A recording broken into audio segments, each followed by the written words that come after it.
ಚದುರಂಗ ವಿಶೇಷ ಚರ್ಚಾ ಕಾರ್ಯಕ್ರಮಕ್ಕೆ ಸ್ವಾಗತ. ನಾನು ಸುಕನ್ಯಾ ಪರಮೇಶ್. ಯುದ್ಧ ದೊಡ್ಡ ಮಟ್ಟದಲ್ಲಿ ಆಗ್ತಾ ಇದೆ. ಕೇವಲ ಇರಾನ್, ಇಸ್ರೇಲ್, ಅಮೆರಿಕ ಅಲ್ಲಿ ಮಾತ್ರ ಯುದ್ಧ ನಡೀತಾ ಇದೆ ಅನ್ಕೊಂಡ್ರ? ಅದನ್ನ ಹೊರತುಪಡಿಸಿ ಬೇರೆ ಬೇರೆ ದೇಶಗಳು ಅದರ ಪರಿಣಾಮವನ್ನ ಅನುಭವಿಸ್ತಾ ಇದ್ದಾರೆ. ಇಡೀ ಜಗತ್ತನ್ನೇ ಆವರಿಸಿಕೊಂಡಿದೆ ಆ ಒಂದು ಯುದ್ಧದ ಪರಿಣಾಮ. ಅಮೆರಿಕ ಅಧ್ಯಕ್ಷ ಡೊನಾಲ್ಡ್ ಟ್ರಂಪ್ ಅವರು ಅಮೆರಿಕವನ್ನ ಮತ್ತೆ ಮಹಾನ್ ದೇಶವನ್ನಾಗಿ ಮಾಡೋದಕ್ಕೆ ಹೊರಟಿರುವಂತಹ ಹಿಂದಿನ ಉದ್ದೇಶವೇ ಪಾಶ್ಚಾತ್ಯ ಜಗತ್ತನ್ನ ಮತ್ತೆ ಮಹಾನ್ ಆಗಿಸೋದು.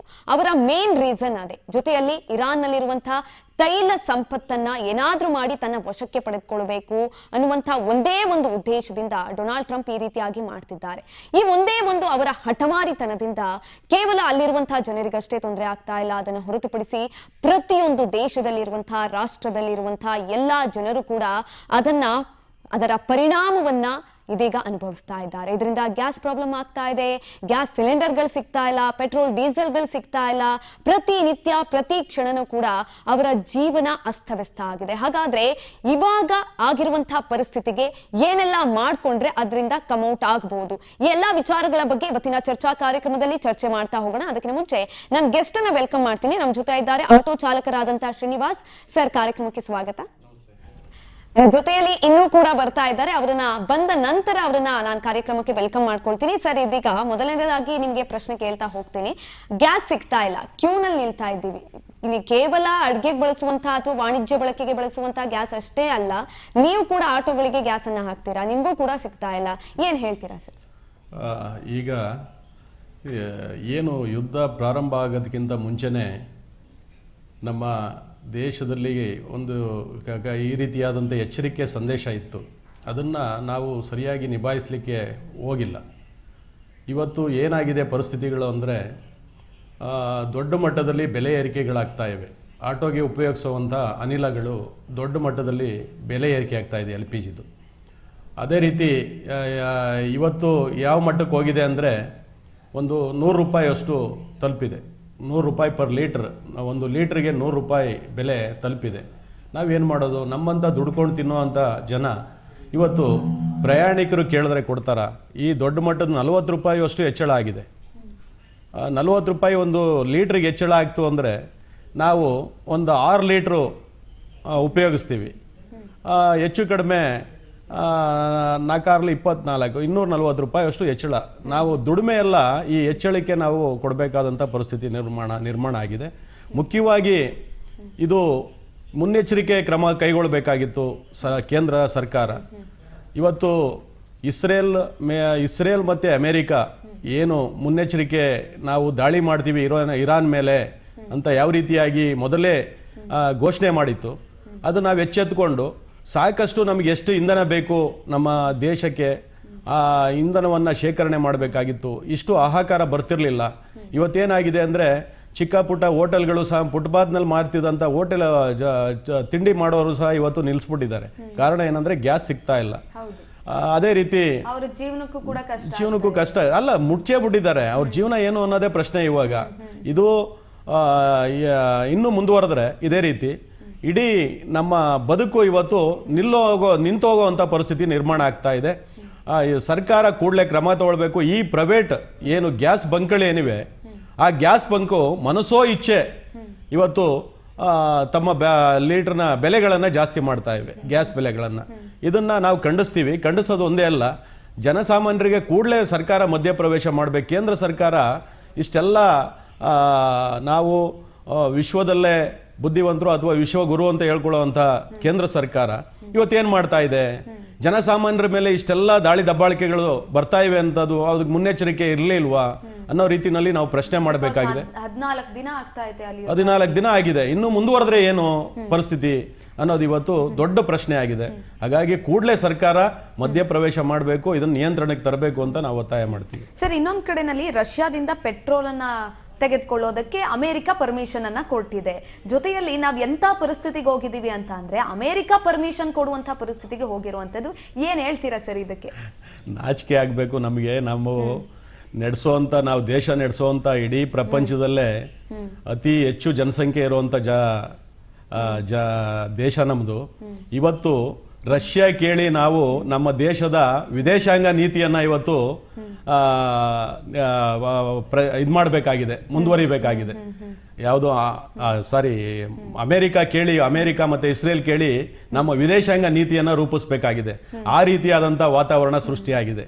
ಹಾಗಾಗಿ ನಾವು ಹೇಳುವಂಥದ್ದು ಈ ನಾವು ನಮ್ಮ ದೇಶವನ್ನು ಯಾವ ರೀತಿಯಾಗಿ ಮುನ್ನಡೆಸಬೇಕು ಅಂತ ಹಿಂದೆ ಇದ್ದಂಥ ಸರ್ಕಾರಗಳು ಈ ರೀತಿಯಾದಂಥ ವಾತಾವರಣ ಆಗಿರಲಿಲ್ಲ. ಇವತ್ತು ನಾವು ಟ್ರಂಪ್ನ ಬಿಗಿದಪ್ಕೊಳ್ಳೋಕೆ ಹೋಗಿ ಇವತ್ತು ಈ ರೀತಿಯಾದಂಥ ವಾತಾವರಣ ಆಗ್ತಾ ಇದೆ.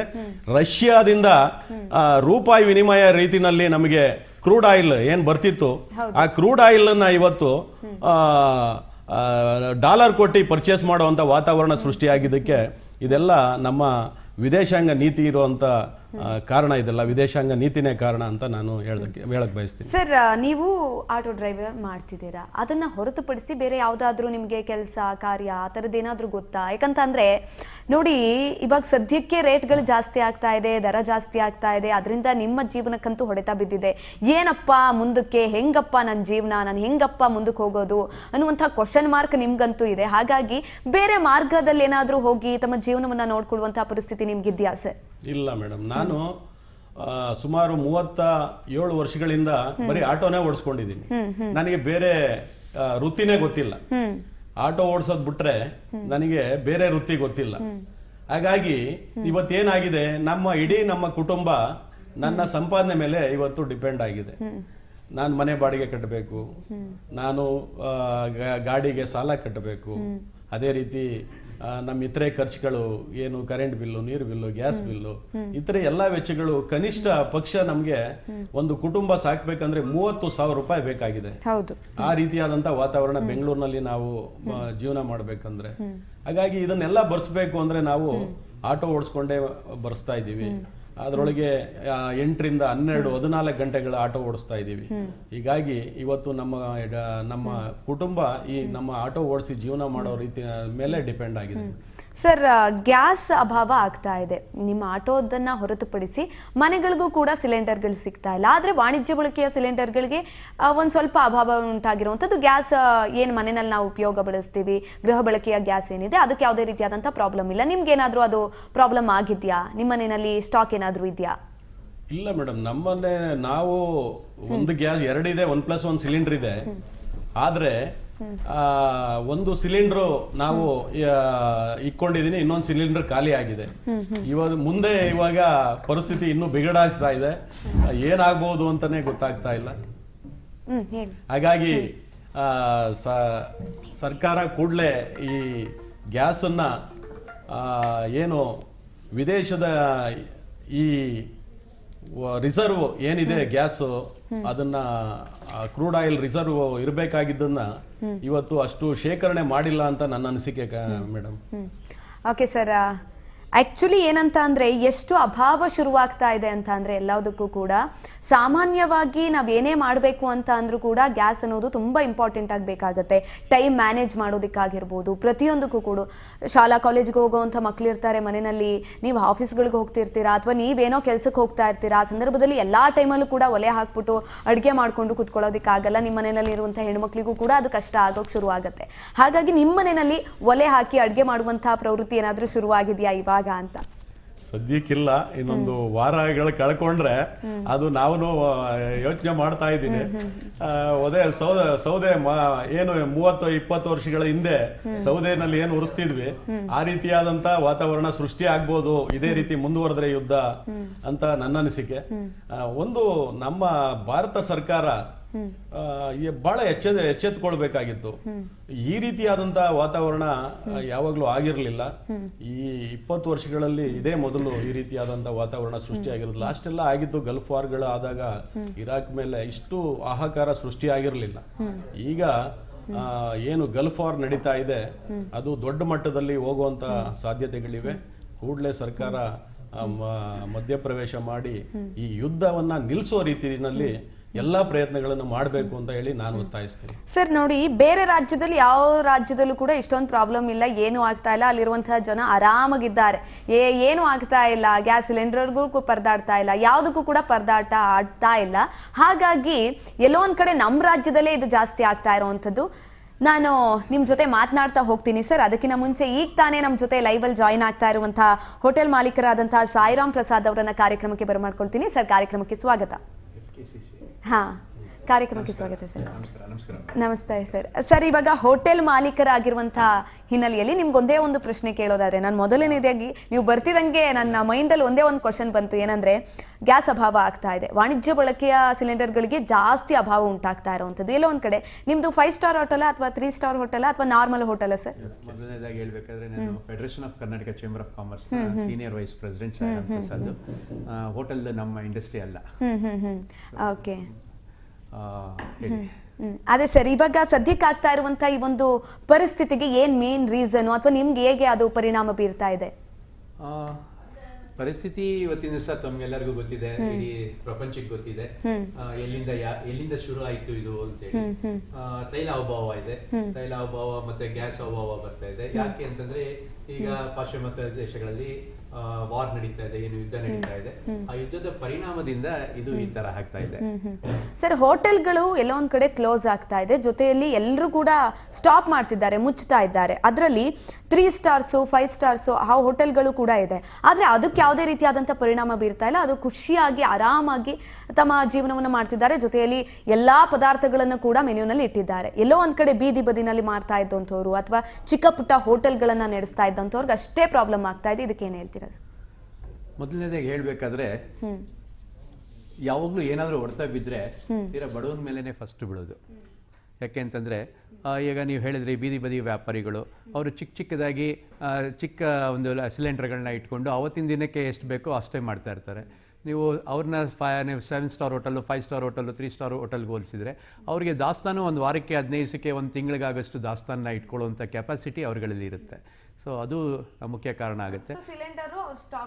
ಖಂಡಿತವಾಗ್ಲೂ ಒಂದು ಸ್ಟಾರ್ ಹೋಟೆಲ್ ಆದ್ರೆ ಅವ್ರಿಗೆ ಎಲ್ಲ ಪ್ರಿಕಾಷನ್ ಇದೆ, ಅವ್ರು ತಗೊಂಡಿರ್ತಾರೆ. ಹೌದು ಸರ್, ಪ್ರಿಕಾಷನ್ಸ್ ನ ತಗೊಂಡಿರ್ತಾರೆ. ಅಷ್ಟೇ ಪ್ರಮಾಣದಲ್ಲಿ ಡೈಲಿ ಪ್ರತಿನಿತ್ಯ ಅಡ್ಗೆನೂ ಕೂಡ ಮಾಡ್ತಿರ್ತಾರೆ. ಹಾಗಾಗಿ ಸಿಲಿಂಡರ್ ಕೂಡ, ಗ್ಯಾಸ್ ಕೂಡ ಖಾಲಿ ಆಗ್ತಾ ಇರುತ್ತೆ. ಎಷ್ಟು ದಿನ ಅಂತ ಮಾಡೋದು? ಈಗ ಅವರಿಗೆ ಪರ್ ಡೇ 10 ಗ್ಯಾಸ್ ಬೇಕು ಅಂತ ಹೇಳಿದ್ರೆ ಅವರಲ್ಲಿ ಏನ್ ಸ್ಟೋರೇಜ್ ಮಾಡ್ಕೊಳ್ಬೇಕು, ಎಷ್ಟು ಮಾಡ್ಕೊಳ್ಬೇಕು, ಮತ್ತೆ ಅವ್ರಿಗೆ ಟರ್ನ್ ಓವರ್ ಯಾವ ತರ ಮಾಡ್ಕೊಳ್ಬೇಕು ಗ್ಯಾಸ್ನವ್ರ ಹತ್ರ, ಅದನ್ನ ಕರೆಕ್ಟ್ ಆಗಿ ಮಾಡ್ಕೊಂಡಿರ್ತಾರೆ. ಸೊ ಯಾಕೆ ಅಂತಂದ್ರೆ, ಇದು ಗ್ಯಾಸ್ ಬಂದು ಗವರ್ಮೆಂಟ್ ಡೈರೆಕ್ಟ್ ಆಗಿ ಸಪ್ಲೈ ಮಾಡೋದಲ್ಲ, ಪ್ರೈವೇಟ್ ಕಂಪ್ನಿಗಳಿದೆ. ಪ್ರೈವೇಟ್ ಕಂಪ್ನಿಗಳ ಜೊತೆ ಅವರು ಒಪ್ಪಂದ ಮಾಡ್ಕೊಂಡಿರ್ತಾರೆ. ಇಷ್ಟು ಗ್ಯಾಸ್ ನನಗೆ ಸಪ್ಲೈ ಮಾಡಬೇಕು, ಇಷ್ಟು ಯೂನಿಟ್ಸ್ ನನಗೆ ಬೇಕಾಗುತ್ತೆ ಅಂತ ಹೇಳಿ. ಆ ಯೂನಿಟ್ಸ್ ಬೇಕಾದ್ರೆ ಅಗ್ರಿಮೆಂಟ್ ಮೇಲೆ ಹೋಗ್ತಾ ಇರುತ್ತೆ. ಅಗ್ರಿಮೆಂಟ್ ಇರೋದ್ರಿಂದ ಅವ್ರು ಕೊಡ್ಲೇಬೇಕಾಗುತ್ತೆ. ಅದ್ರ ಜೊತೆನಲ್ಲಿ ಕಾಳಸಂತೆಯಲ್ಲಿ ಎಕ್ಸ್ಟ್ರಾ ಅಮೌಂಟ್ ಗಳನ್ನ ಕೊಟ್ಟು ಅಥವಾ ಎಲ್ಲಿಂದಲೋ ತರಿಸ್ಕೊಂಡು ಅವ್ರಿಗೆ ಮಾತ್ರ ಸಿಗ್ತಾ ಇರೋ ತರದ್ ಏನಾದ್ರೂ ಆಗ್ತಾ ಇರಬಹುದಾ ಇಂಟರ್ನಲ್ಲಿ? ಕಾಳಸಂತೆಯಲ್ಲಿ ನಡೀತಾ ಇದೆ ಅಥವಾ ನಡೀತಿಲ್ಲ ನಮ್ಗೆ ಸರಿಯಾದ ಮಾಹಿತಿ ಇಲ್ಲ. ಆದ್ರೆ ಏನಂದ್ರೆ, ಕಾಳಸಂತೆಯಲ್ಲಿ ಪ್ರತಿಯೊಂದು ಇದೇ ತರ ಆಗುತ್ತೆ. ನೀವು ಯಾವ್ದಾದ್ರು ಒಂದು ಥಿಯೇಟರ್ ನಲ್ಲಿ ಯಾವ್ದಾದ್ರು ಟಿಕೆಟ್ ತಗೊಳ್ಳಿ, ಪಿಕ್ಚರ್ ತುಂಬಾ ಚೆನ್ನಾಗಿದೆ ಅಂತಂದ್ರೆ ಬ್ಲಾಕ್ ನಲ್ಲಿ ನೋಡುವಂಥದ್ದು. ನೀವು ಕ್ರಿಕೆಟ್ ಮ್ಯಾಚ್ ತಗೊಳ್ಳಿ, ಅಲ್ಲೂ ಬ್ಲಾಕ್ ಟಿಕೆಟ್ಸ್ ಹೋಗ್ತಾ ಇರುತ್ತೆ. ಈಗ ಏನಂದ್ರೆ, ಒಂದು ಆತಂಕ, ನಾಳೆ ದಿವಸ ಗ್ಯಾಸ್ ಸಿಕ್ಕುತ್ತೋ ಇಲ್ವೋ ಅನ್ನೋ ಒಂದು ಆತಂಕ ಇದೆ. ಆ ಆತಂಕದಲ್ಲಿ ಜನ ಮುಗಿಲ್ ಬಿದ್ದು ನಾಳೆ ಸಿಕ್ಕುತ್ತೋ ಇಲ್ವೋ ಅಂತ ಹೇಳ್ತಾ ಇದ್ದಾರೆ. ಆತರ ಆತಂಕ ಪಡೋದು ಬೇಡ, ಎಲ್ಲರಿಗೂ ಸಿಕ್ಕುತ್ತೆ. ಸರ್, ಭಾರತ ಸರ್ಕಾರದಲ್ಲಿ ಸಿಲಿಂಡರ್ ಆಗಿರ್ಬೋದು, ಪೆಟ್ರೋಲ್ ಆಗಿರ್ಬೋದು, ಡೀಸೆಲ್ ಆಗಿರ್ಬೋದು, ಅದಕ್ಕೆ ಯಾವುದೇ ರೀತಿಯಾದಂತಹ ಪರಿಣಾಮ ಬೀರೋದಿಲ್ಲ. ಜೊತೆಯಲ್ಲಿ ಸ್ಟಾಕ್ ಮಾಡಿಕೊಂಡಿದ್ದೀವಿ ನಾವು ಅಂತ ಭಾರತ ಕೇಂದ್ರ ಸರ್ಕಾರ ಹೇಳ್ತಾ ಇದೆ. ಆದ್ರೆ ಅಷ್ಟನ್ನು ಹೇಳ್ತಾ ಇದ್ರು ಕೂಡ ಎಲ್ಲೋ ಒಂದ್ ಕಡೆ ಕೆಲವೊಂದು ಕಡೆನಲ್ಲಿ, ಅದರಲ್ಲೂ ಕೂಡ ನಮ್ಮ ರಾಜ್ಯದಲ್ಲಿ ಸಿಲಿಂಡರ್ಗಳ ಕೊರತೆ ಹೇರಳವಾಗಿ ಕಾಣಿಸ್ತಾ ಇದೆ. ಹಾಗಾಗಿ ಕೇಂದ್ರ ಸರ್ಕಾರ ಸುಳ್ಳು ಹೇಳ್ತಿದ್ಯಾ? ಇಲ್ಲ, ಈಗ ಮೊದಲನೇದಾಗಿ ಅವ್ರು ಹೇಳಿದ್ದು ನಮ್ಮಲ್ಲಿ 75 ದಿನಗಳಿಗಾಗಷ್ಟು ಸ್ಟಾಕ್ ನಮ್ಮಲ್ಲಿದೆ. ಹಾಗಾಗಿ ಯಾರು ಏನು ಆತಂಕ ಪಡೋದು ಬೇಡ ಅಂತ ಹೇಳಿದ್ರು. ಈಗ 13-14ನೇ ದಿನಕ್ಕೆ ಇವತ್ತು ವಾರ್ ಬರ್ತಾ ಇದೆ. ಹೀಗಾಗಿ ಏನಂದ್ರೆ, ಸ್ಟಾಕ್ ಇದೆ, ಸ್ಟಾಕ್ ಇಲ್ಲ ಅಂತಲ್ಲ. ನನಗೆ ತಿಳಿದ ಇವತ್ತು ಬಂದಿದ್ದ ಮಾಹಿತಿ ಪ್ರಕಾರ ಈಗಾಗಲೇ 2 ಶಿಪ್ಗಳು ಭಾರತದ ಬಾರ್ಡರ್ಗೆ ಬಂದಿದೆ. ಒಂದು ಬಾಂಬೆಗೆ ಈಗಾಗಲೇ ಮುಂಬೈ ಬಂದರಿಗೆ ಬಂದು ಇಳಿತಾ ಇದೆ, ಮತ್ತು ಗುಜರಾತ್ ಬಂದರಿಗೆ ಬರ್ತಾ ಇದೆ. ಸೊ ಈ ಥರ ಒಂದಾದ್ಮೇಲೆ ಒಂದು ಬರ್ತಾ ಇದೆ. ಸೊ ನಮ್ಮಲ್ಲಿ ಏನು ಆತಂಕ ಅಂತಂದರೆ, ಏನು ನಮ್ಮ ಜಲಸಂಧಿನಲ್ಲಿ ಗಲಾಟೆ ಆಗ್ತಾ ಇದೆ, ಅಲ್ಲಿ ಬಿಡ್ತಾ ಇಲ್ಲ ಅನ್ನೋದೆಲ್ಲ ನಡೀತಾ ಹಾರ್ಮೋನ್ ಇದರಲ್ಲಿ, ಅದು ಒಂದು ಆತಂಕ ಎಲ್ಲರಿಗೂ. ನಾಳೆ ಬರದೇ ಇದ್ರೆ ಏನಾಗ್ಬೋದು ಅಂತೇಳಿ. ಈ ಹೋಟೆಲ್ ಮೊದಲನೇದಾಗಿ ಏನು ಅಂತಂದ್ರೆ, ಹೋಟೆಲ್ ಇಂಡಸ್ಟ್ರೀಸ್ನಲ್ಲಿ ದಿನನಿತ್ಯ ಅವ್ರದ್ದು ಗ್ಯಾಸ್ನ ಬಳಸುವಂಥದ್ದು. ಇವತ್ತು ಗ್ಯಾಸ್ ಆಗೋಗಿದೆ ಅಂತಂದ್ರೆ ಅವ್ರು ಏನೂ ಮಾಡ್ಲಿಕ್ಕಾಗೋಲ್ಲ. ಸಡನ್ ಆಗಿ ನಾವು ಸೌದೆಗಳನ್ನ ಉಪಯೋಗಿಸೋದಾಗ್ಲಿ ಅಥವಾ ಹಳೆ ಸ್ಟೈಲ್ಗೆ ಹೋಗಿ ಅವರು ಅಡುಗೆಗಳು ಮಾಡ್ಲಿಕ್ಕೆ ಆಗೋದಿಲ್ಲ. ಹಾಗಾಗಿ ಅವ್ರಿಗೆ ಸ್ವಲ್ಪ ಆತಂಕ ಇರೋದ್ರಿಂದ ಅವರು ಬೇಡಿಕೆಯನ್ನು ಇಡ್ತಾ ಇದ್ದಾರೆ. ಅವರು ಮೊನ್ನೆ ಪ್ರಮುಖವಾಗಿ ಮುಖ್ಯಮಂತ್ರಿಗಳಿಗೆ ಒಂದು ಬೇಡಿಕೆಯನ್ನು ಕೊಟ್ಟರು, ಈ ಥರ ನಮ್ಗೆ ತೊಂದರೆ ಆಗುತ್ತೆ, ನಾವು ಬಂದ್ ಮಾಡಲೇಬೇಕಾದ ಪರಿಸ್ಥಿತಿ ಬರ್ತಾ ಇದೆ, ನಾವು ಮಾಡೋದಿಲ್ಲ, ಏನು ನಮ್ಮಲ್ಲಿ ಗ್ಯಾಸೇ ಇಲ್ಲ ಅಂತಂದರೆ ನಾವೇನು ಮಾಡಬೇಕು, ಕೈ ಕಟ್ಟಿ ಕೂತ್ಕೊಳ್ಬೇಕು ಅಂತೇಳಿ ಕೊಟ್ಟಿದ್ರು. ಕೂಡಲೇ ನಾನು ಮುಖ್ಯಮಂತ್ರಿಗಳಿಗೆ ಸಹ ಅವರು ಕೂಡ ಇಮಿಡಿಯೇಟಾಗಿ ಫಸ್ಟ್ ನನಗೆ ತಿಳಿದಾಗೆ ಭಾರತದಲ್ಲೇ ಮೊಟ್ಟ ಮೊದಲ ಮುಖ್ಯಮಂತ್ರಿ ಅಂದ್ಕೊಳ್ತೀನಿ, ಈ ಅಭಾವ ಕಾಣಿಸ್ಕೊಳ್ತಿದ್ದಂಗೆ ಕೇಂದ್ರ ಸರ್ಕಾರಕ್ಕೆ ಇಮಿಡಿಯೇಟಾಗಿ ಅವರು ಕೂಡ ಪತ್ರ ಬರೆದಿದ್ದಾರೆ. ಅದಕ್ಕೆ ಅವ್ರ ಕಡೆಯಿಂದನೂ ರೆಸ್ಪಾಂಡ್ ಬಂದಿದೆ, ಗಾಬರಿ ಆಗುವಂಥದ್ದು ಏನಿಲ್ಲ ಅಂತ ಅವರು ಕೂಡ ಹೇಳ್ತಾ ಇದ್ದಾರೆ. ನನಗೆ ತಿಳಿದಾಗೆ ಒಂದು 2-3 ದಿನದಲ್ಲಿ ಇದೊಂದು ಸಣ್ಣ ಬಗೆ ಹರಿಬಹುದು ಈ ಒಂದು ಪ್ರಾಬ್ಲಮ್ ಅಂತ. ಸರ್ ನಾನು ನಿಮ್ಮ ಹತ್ರ ಮಾತನಾಡ್ತೀನಿ, ಅದಕ್ಕಿಂತ ಮುಂಚೆ ಸರ್ನ ಮಾತಾಡಿಸ್ತೀನಿ. ಸರ್ ಇವಾಗ ಸದ್ಯಕ್ಕೆ ಮುಂಚೆ ಹೆಂಗಿತ್ತಂತ ಅಂದ್ರೆ ನಾವು ಸಿಲಿಂಡರ್ ಬುಕ್ ಮಾಡಿ 21 ದಿವಸಕ್ಕೆಲ್ಲ ನಮ್ಮ ಕೈಗೆ ಸೇರ್ತಿತ್ತು. ಆದ್ರೆ ಇದೀಗ ಅದನ್ನ 25 ದಿನಕ್ಕೆ ಮಾಡಿದ್ದಾರೆ. ಅದು ಕೂಡ ನಗರ ಪ್ರದೇಶದಲ್ಲಿ 25 ದಿನಕ್ಕೆ ಸಿಗುತ್ತೆ, ಗ್ರಾಮೀಣ ಪ್ರದೇಶದಲ್ಲಿ ಇನ್ನೂ ಜಾಸ್ತಿ 45 ದಿನಕ್ಕೆ ಸಿಗುತ್ತೆ ಅನ್ನುವಂಥ ಆದೇಶವನ್ನ ಕೂಡ ಹೊರಡಿಸಿರುವಂಥದ್ದು. ಇದ್ರ ಬಗ್ಗೆ ನಿಮ್ಗೆ ಏನ್ ಅನ್ಸುತ್ತೆ ಸರ್? ನಮಗೆ ಈಗ ಆತಂಕನೇ. ಈಗ ಏನಾಗಿದೆ ಅಂದ್ರೆ ಮುಂದೆ ಮುಂದುವರಿತದ ಯುದ್ಧ ಮುಂದುವರೆದ್ರೆ ಯಾವ ರೀತಿಯಾಗಿ ಗ್ಯಾಸ್ಗಳನ್ನ ಕೊಂಡ್ಕೊಳ್ಳೋದು, ಈ ರೀತಿಯಾದಂತ ವಾತಾವರಣ ಇದೆ. ಮುಖ್ಯವಾಗಿ ನಾನು ಮಾತಾಡ್ಬೇಕು ಬಂದಿರೋದು ಆಟೋಗಳಿಗೆ ಇವತ್ತಿಂದ ಆಲೆ ಒಂದು 2-3 ದಿವಸಗಳಿಂದನೇ ಈ ರೀತಿಯಾದಂತ ಹಾಹಾಕಾರ ಶುರುವಾಗ್ಬಿಟ್ಟಿದೆ. ಅದು ಬೆಲೆ ಏರಿಕೆಗಳಾಗ್ತಾ ಇದೆ. ಈ ಗೌರ್ನಮೆಂಟ್ ಅಂಡರ್ಲಿರುವಂತ HPCL, BPCL, IOC ಈ ರೀತಿಯಾದಂತ ಕಂಪನಿಗಳು ಈ ತಿಂಗಳ ಪ್ರಾರಂಭದಲ್ಲೇ ಮಾರ್ಚ್ ತಿಂಗಳಲ್ಲೇ 10 ರೂಪಾಯಿ ಹೆಚ್ಚಳ ಮಾಡಿದ್ರು. ಒಂದು ಲೀಟರ್ಗೆ ಗ್ಯಾಸ್ನಾಗೆ LPG 10 ರೂಪಾಯಿ ಹೆಚ್ಚಳ ಮಾಡಿದ್ದಾರೆ. ಅದೇ ರೀತಿ ಇವತ್ತಿನ ಬೆಲೆ 100 ರೂಪಾಯಿ ತಲುಪಿದೆ. ಹೆಚ್ಚು ಕಡಿಮೆ 40 ರೂಪಾಯಿ ಅಷ್ಟು ಹೆಚ್ಚಳ ಆಗಿದೆ ಒಂದು ಗ್ಯಾಸ್ಗೆ. ನಮ್ಮಂತ ಬಡಪಾಯಿಗಳು ಆಟೋ ಓಡಿಸ್ಕೊಂಡು ಜೀವನ ಮಾಡೋವಂಥವ್ರು, ಇನ್ನಿತರೆ ಫುಟ್ಪಾತ್ನಲ್ಲಿ ವ್ಯಾಪಾರ ಮಾಡೋವಂಥವ್ರು, ಚಿಕ್ಕ ಪುಟ್ಟ ಹೋಟ್ಲ್ ಇಕ್ಕೊಂಡು, ಅದೇ ರೀತಿ ಮನೆ ಗ್ಯಾಸ್ಗಳು, ಈ ರೀತಿಯಾದಂಥವ್ರು ಬಡವರು ಏನ್ ಮಾಡಬೇಕು? ಸರ್ಕಾರ ಇದಕ್ಕೊಂದು ಕಠಿಣವಾಗಿ ಒಂದು ಕ್ರಮ ತಗೊಳ್ಬೇಕು. ಕಾಳಸಂತೆನಲ್ಲಿ ಯಾವ ರೀತಿ ಮಾರಾಟ ಮಾಡ್ತಾ ಇದ್ದಾರೆ ಅದ್ರ ಮೇಲೆ ಕ್ರಮ ವಹಿಸ್ಬೇಕು. ಅದೇ ರೀತಿ ಪ್ರೈವೇಟ್ನವರು ಎಷ್ಟು ಬೇಕಾದ್ರೂ ಜಾಸ್ತಿ ಮಾಡ್ಕೊಳ್ಬಹುದು ಅನ್ನೋ ವಾತಾವರಣ ಸೃಷ್ಟಿಯಾಗಿದೆ ಇಲ್ಲಿ. ಅದನ್ನ ಕೂಡಲೇ ಮಧ್ಯಪ್ರವೇಶ ಮಾಡಿ ಅಂತವ್ರ ಮೇಲೆ ಕಠಿಣ ಕಾನೂನು ಕ್ರಮ ಜರುಗಿಸಬೇಕು ಅನ್ನೋದು ನಾವು ಒತ್ತಾಯ ಮಾಡ್ತೀವಿ. ಸರ್ ಇವಾಗ ಗ್ಯಾಸ್ಗೆ ಅಭಾವ ಉಂಟಾಗಿದೆ, ಪೆಟ್ರೋಲ್ ಡೀಸೆಲ್ಗೆ ಸದ್ಯದ ಮಟ್ಟಿಗೆ ಏನು ಅಷ್ಟು ಲೆವೆಲ್ಗೆ ಏನಿಲ್ಲ. ಹಾಗಾಗಿ ನೀವು ಅದನ್ನ ಪರ್ಯಾಯವಾಗಿ ಅದನ್ನ ಅಥವಾ ಎಲೆಕ್ಟ್ರಿಕಲ್ ವೆಹಿಕಲ್ಸ್ ನ ಬಳಸ್ಕೊಳ್ಬಹುದಲ್ವಾ? ಎಲೆಕ್ಟ್ರಿಕ್ ವೆಹಿಕಲ್ಸ್ ಅದು ಒಂದು ಫಿಟ್ಟಿಂಗ್ಗೆನೆ 2 ಲಕ್ಷ ರೂಪಾಯಿ. ಇವಾಗ ಅದು ದುಬಾರಿ ಆಗುತ್ತೆ. 2 ಲಕ್ಷ ರೂಪಾಯಿ ಅದು ಫಿಟ್ಟಿಂಗ್ ಮಾಡಿಸ್ಕೋಬೇಕಂದ್ರೆ ಇವಾಗ ಆಲ್ರೆಡಿ ನಾವು LPG ನಲ್ಲಿ ಗಾಡಿ ಕೊಂಡ್ಕೊಂಡಿರೋದ್ರಿಂದ ಅದು ಆಲ್ಟರ್ನೇಟಿವ್ ಆಗಿ ಪೆಟ್ರೋಲ್ ಇಕ್ಕೊಂಡಿರ್ತೀವಿ. ಅದನ್ನು ಎಲ್ಲ ನಾಶ ಆಗೋಗಿರ್ತದೆ. ಅದೇನು ಕಾರ್ಪೊರೇಟರ್ ಕೆಲಸ ಮಾಡ್ತಿರಲ್ಲ. ಗ್ಯಾಸ್ ಅಂಡರ್ಲಿ ಏನು ಅದು ಪಾಸ್ ಆಗಿ ಗ್ಯಾಸ್ ವ್ಯವಸ್ಥೆನಲ್ಲಿ ಓಡ್ತಾ ಇರ್ತದೆ ಗಾಡಿ. ಹಾಗಾಗಿ ಗ್ಯಾಸನ್ನೇ ಅದು 1 ಲೀಟರ್ ಹಾಕಿದ್ರೆ ಪೆಟ್ರೋಲ್ನ ಬರೀ 5 ಕಿಲೋಮೀಟರ್ 6 ಕಿಲೋಮೀಟರ್ ಬರಲ್ಲ ಅಲ್ಲಿ ಪೆಟ್ರೋಲ್ ಮೈಲೇಜ್. ಆ ರೀತಿಯಾದಂತ ವಾತಾವರಣ ಸೃಷ್ಟಿ ಆಗುತ್ತೆ. ಅದು ಜಾಸ್ತಿ ರಿಸ್ಕ್ ಆಗುತ್ತೆ. ಗ್ಯಾಸ್ ಓಡ್ತಾ ಇದ್ದಾಗ ಅದೇ ಕಂಟಿನ್ಯೂ ಮಾಡಿದಾಗ ನಮ್ಗೆ ಸೇಮ್ ಒಂದು 15-17-18 ಮೈಲೇಜ್ ಬರುತ್ತೆ. ಹಾಗಾಗಿ ಅದ್ರ ಮೇಲೆ ಇದೀವಿ. ಸರ್ ಇವಾಗ ನಾನು ಸರ್ ಹತ್ರ ಪ್ರಶ್ನೆ ಕೇಳ್ತೀನಿ. ಸರ್ ಭಾರತಕ್ಕೆ ತಿಂಗಳಿಗೆ 20 ಲಕ್ಷ ಟನ್ ವಿವಿಧ ರಸಗೊಬ್ಬರ ಕೂಡ ಬೇಕು. ನಾವು ಏನಿವಾಗ ಗ್ಯಾಸ್ ಅಭಾವ ಆಗಿರ್ಬೋದು, ಪೆಟ್ರೋಲ್ ಡೀಸೆಲ್ ಅದನ್ನ ಹೊರತುಪಡಿಸಿ ರೈತರಿಗೂ ಕೂಡ ಇದರಿಂದ ಎಫೆಕ್ಟ್ ಆಗ್ತಾ ಇದೆ. ಇವನ್ ನಾವು ರಸಗೊಬ್ಬರನ ಕೂಡ ಬೇರೆ ಕಡೆಯಿಂದ ಆಮದು ಮಾಡ್ಕೊಳ್ತೀವಿ. ಅದರಿಂದ ಎಲ್ಲೋ ಒಂದ್ ಕಡೆ ರೈತರಿಗೆ ಜಾಸ್ತಿ ಎಫೆಕ್ಟ್ ಆಗ್ತಾ ಇರುವಂತದ್ದು. ಭಾರತ ಈ ನಿಟ್ಟಿನಲ್ಲಿ ಏನಾದ್ರೂ ಕ್ರಮವನ್ನು ತೆಗೆದುಕೊಳ್ಳೋದಕ್ಕೆ ಮುಂದಾಗ್ತಿದ್ಯಾ? ಖಂಡಿತ ತಗೊಳ್ತಾ ಇರ್ತಾರೆ, ತಗೊಳ್ಳೇಬೇಕಾಗಿರುತ್ತೆ. ಯಾಕೆಂತಂದ್ರೆ ಇವತ್ತು ಕೃಷಿ ಸಚಿವರು ಕೂಡ ಹೇಳಿದ್ದಾರೆ ಏನು ಆತಂಕ ಪಡೋದು ಬೇಕಾಗಿಲ್ಲ ಅಂತ. ಮೈನ್ ಮುಖ್ಯವಾಗಿ ನಮ್ಗೆ ರೈತರಿಗೆ ಬೇಕಾಗಿರೋದು ರಸಗೊಬ್ಬರಗಳು ಬೇಕಾಗುತ್ತೆ, ಯೂರಿಯಾ ಬೇಕಾಗುತ್ತೆ. ಯೂರಿಯಾ ಕೂಡ ಇದು ಇಂಪೋರ್ಟ್ ಮಾಡ್ಕೊಳ್ತೀರಿ, ಅದ್ರಲ್ಲಿ ಯಾವ್ದು ಕಮ್ಮಿ ಆಗಿಲ್ಲ. ಈಗೇನು ನಮ್ಮಲ್ಲಿ ಸ್ಟಾಕ್ಸ್ ಏನಿದೆ ಬಫರ್ ಸ್ಟಾಕ್ಸ್ ಅಂತ ಮಾಡ್ಕೊಂಡಿರ್ತಾರೆ. ಬಫರ್ ಸ್ಟಾಕ್ಸ್ ನಲ್ಲಿ ಈಗಾಗಲೇ ಇದೆ ನಮ್ಮಲ್ಲಿ ಇರೋದು. ಏನಂದ್ರೆ ಜನಕ್ಕೆ ಒಂದು ಆತಂಕ, ಏನು ನಾಳೆ ಸಿಗದೆ ಆಗ್ಬಿಟ್ರೆ ಏನ್ ಮಾಡೋದು, ನಾಳೆ ಮುಂಗಾರು ಮಳೆ ಶುರು ಆಗುತ್ತೆ, ಶುರು ಆದಾಗ ನನಗೆ ಗೊಬ್ಬರ ಇಲ್ಲದೆ ಇದ್ರೆ ಏನಾಗೋದು. ಪ್ರತಿಯೊಬ್ಬರಿಗೂ ಇದನ್ನ ಅವರವರೇ ಕೂತ್ಕೊಂಡು ಮಾತಾಡ್ಕೊಳ್ಳುವಾಗ ಆತಂಕ ಪಡ್ತಾ ಇದ್ದಾರೆ ಅಂತ ನನ್ನ ಅನಿಸಿಕೆ. ಸರ್ ಇನ್ನೊಂದ್ ಕಡೆನಲ್ಲಿ ನಾನು ಆಗ್ಲೇ ಸರಿ ಕೇಳಿದ ಪ್ರಶ್ನೆ ನಿಮ್ಗೆ ಕೇಳ್ತೀನಿ. ಈ ನಗರ ಪ್ರದೇಶ ಮತ್ತೆ ಗ್ರಾಮೀಣ ಪ್ರದೇಶ ಎರಡನ್ನೂ ಕೂಡ ಡಿವೈಡ್ ಮಾಡ್ತಿರುವ ರೀತಿನಲ್ಲಿ ಕಾಣಿಸ್ತಾ ಇದೆ. ಯಾಕಂತಂದ್ರೆ ನಗರದಲ್ಲಿ 21 ದಿನ ಇದ್ದಿದ್ದು 25 ದಿನಕ್ಕೆ ಹೋಗುತ್ತೆ, ಆದ್ರೆ ಗ್ರಾಮೀಣ ಪ್ರದೇಶದಲ್ಲಿ 45 ದಿನಕ್ಕೆ ಹೋಗಿರುವಂತದ್ದು. ಅವ್ರೇನ್ ಸಿಲಿಂಡರ್ ಬಳಸಲ್ವಾ, ಅಥವಾ ಅವ್ರಿಗೆ ಯಾಕೆ ಈ ತಾರತಮ್ಯ? ಇದು ತಾರತಮ್ಯ ಅಂತ ನಾನು ಹೇಳಲಿಕ್ಕೆ ಇಷ್ಟಪಡೋಲ್ಲ. ಯಾಕೆಂತಂದ್ರೆ ನಗರದ ಒಂದು ವಾತಾವರಣ ಮತ್ತೆ ನಗರದಲ್ಲಿ ಇರುವಂತದ್ದು 21 ದಿನ ಏನು ಮೊದಲು ಫಿಕ್ಸ್ ಮಾಡಿದ್ರು ಅದನ್ನ 25 ದಿನಗಳಿಗೆ ಮಾಡಿದ್ದಾರೆ. ಈಗ ಗ್ರಾಮಾಂತರಗಳಲ್ಲಿ ಏನಾಗುತ್ತೆ ಅಂತಂದ್ರೆ ನಮ್ಮ ಜನಸಂಖ್ಯೆ ಇಲ್ಲಿ ಎಷ್ಟಿದೆ ಅಲ್ಲಿನ ಜನಸಂಖ್ಯೆ ಸ್ವಲ್ಪ ಕಮ್ಮಿ ಇರುತ್ತೆ. ಮೇಲಾಗಿ ಗ್ರಾಮಾಂತರಗಳಲ್ಲಿ ಅವರಿಗೆ ಆಲ್ಟರ್ನೇಟ್ಸ್ ಬೇರೆ ಬೇರೆ ಇರುತ್ತೆ. ಸೌದೆ ಒಲೆ ತಕ್ಷಣ ಬೇಕಾದ್ರೆ ತಕ್ಷಣಕ್ಕೆ ಯೂಸ್ ಮಾಡ್ಕೊಳ್ಬೋದು. ಮನೆ ಮುಂದೆ ಒಂದು ಸೌದೆ ಒಲೆ ಇಟ್ಕೊಂಡು ಅಡುಗೆ ಮಾಡ್ಕೊಳ್ಳುವಂಥ ಪರಿಸ್ಥಿತಿ ಆಗ್ಬೋದು. ಇಲ್ಲಿ ನಾವು ಅಪಾರ್ಟ್ಮೆಂಟ್ಸ್ಗಳು 28-30 ಅಪಾರ್ಟ್ಮೆಂಟ್ಸ್ಗಳಿರುತ್ತೆ. ಅಲ್ಲಿ ಎಲ್ಲಿ ನೀವು ಸೌದೆ ಎಲ್ಲ ಇಡ್ತೀರಿ, ಇಡ್ಲಿಕ್ಕೆ ಆಗೋದಿಲ್ಲ. ಇದನ್ನೆಲ್ಲ ನೋಡಿಕೊಂಡು ಅವರು ಅಲ್ಲಿ ಮ್ಯಾನೇಜಬಲ್ ಮಾಡ್ಕೊಳ್ಬೋದು. ಗ್ರಾಮೀಣ ಪ್ರದೇಶದಲ್ಲಿ ಅವರಿಗೆ ಅಭ್ಯಾಸ ಆಗಿರುತ್ತೆ, ಅಲ್ಲಿ ಯಾವ್ದಾದ್ರು ಒಂದು ರೀತಿಯಲ್ಲಿ ಮ್ಯಾನೇಜ್ ಮಾಡ್ಕೊಳ್ಬೋದು. ಇಲ್ಲಿ ನಮ್ಮ ಬ್ಯಾಂಗ್ಳೂರ್ನ ನಮ್ಮ ನಗರ ಪ್ರದೇಶಗಳಲ್ಲಿ ಕೂಡ ಇವಾಗ ಇಂಡಕ್ಷನ್ ಸ್ಟವ್ಗಳು ತಗೊಳ್ತಾ ಇದ್ದಾರೆ. ನಿಮ್ಗೆ ಗೊತ್ತಿರ್ಬೋದು, ಮನೆ ನಾನು ಒಂದು ಆರ್ಟಿಕಲ್ ನೋಡ್ತಾ ಇದ್ದೆ, 10 ದಿನಕ್ಕೆ ನನ್ನಲ್ಲಿ ಒಂದೇ ಒಂದು ಇಂಡಕ್ಷನ್ ಸ್ಟವ್ ಹೋಗ್ತಾ ಇರಲಿಲ್ಲ, ನನ್ಗೆ ಒಂದ್ ದಿನಕ್ಕೆ ಇವಾಗ 10-20 ಹೋಗ್ತಿದೆ. ಈಗ ಬೇಡಿಕೆ ಜಾಸ್ತಿ ಆಗಿದೆ ಅಂತ ಜನ ಇದಕ್ಕೆ ಅಡ್ಜಸ್ಟ್ ಆಗ್ತಾರೆ. ಗ್ರಾಮೀಣ ಪ್ರದೇಶದಲ್ಲಿ ಇರೋರು ಗ್ರಾಮೀಣ ಪ್ರದೇಶಕ್ಕೆ ಯಾವ ರೀತಿ ಅಡ್ಜಸ್ಟ್ ಮಾಡ್ಕೊಳ್ತಾರೆ. ಯಾರು ಉಪವಾಸ ಅಂತೂ ಇರೋಕ್ಕಾಗೋದಿಲ್ಲ. ಎಲ್ಲೋ ಒಂದ್ ಕಡೆ ಒಲೆ ಅಂಟಿಸ್ಬೇಕು, ಅಡಿಗೆ ಮಾಡ್ಕೊಳ್ಬೇಕು.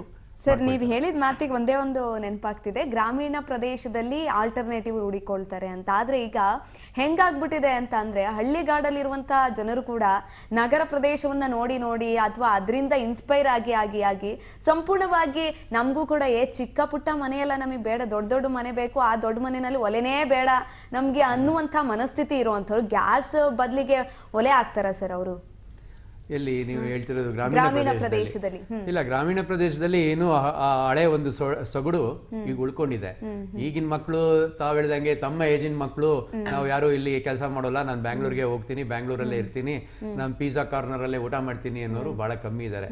ಅವ್ರ ತಂದೆ ತಾಯಿಗಳು ಅಜ್ಜ ಅಜ್ಜಿಗಳು ಏನಿದ್ದಾರೆ ಇವತ್ತು ಗ್ರಾಮೀಣದ ಒಂದು ಸೊಗಡನ್ನ ಇವತ್ತು ಅವರಿಂದಾಗೆ ಉಳಿಸ್ಕೊಂಡಿದ್ದಾರೆ ಅಂತ. ಬಟ್ 100% ಅಲ್ಲೂ ಒಂದು 70% ಆಲ್ರೆಡಿ ಹೋಗ್ತಾ ಇದೆ ಗ್ರಾಮೀಣ ಸೊಗಡು ಅನ್ನೋದು. ಯಾಕಂತಂದ್ರೆ ನಾವು ಪಾಶ್ಚಿಮಾತ್ಯವ್ರನ್ನ ಎಷ್ಟು ಅಡಾಪ್ಟ್ ಮಾಡ್ಕೊಳ್ಳೋದಕ್ಕೆ ಶುರು ಮಾಡ್ತಿದೀವಿ ಅಂತ ಅಂದ್ರೆ, ಏನೂ ಬೇಡ ನಮ್ಗೆ, ಎಲ್ಲವೂ ಕೂಡ ಅವ್ರಿದ್ದಂಗೆ ನಾವು ಇರ್ತೀವಿ, ನಾವು ಹಂಗ್ ಲೈಫ್ ಲೀಡ್ ಮಾಡ್ತೀವಿ ಅನ್ನೋ ಪರಿಸ್ಥಿತಿ ಉಂಟಾಗಿದೆ.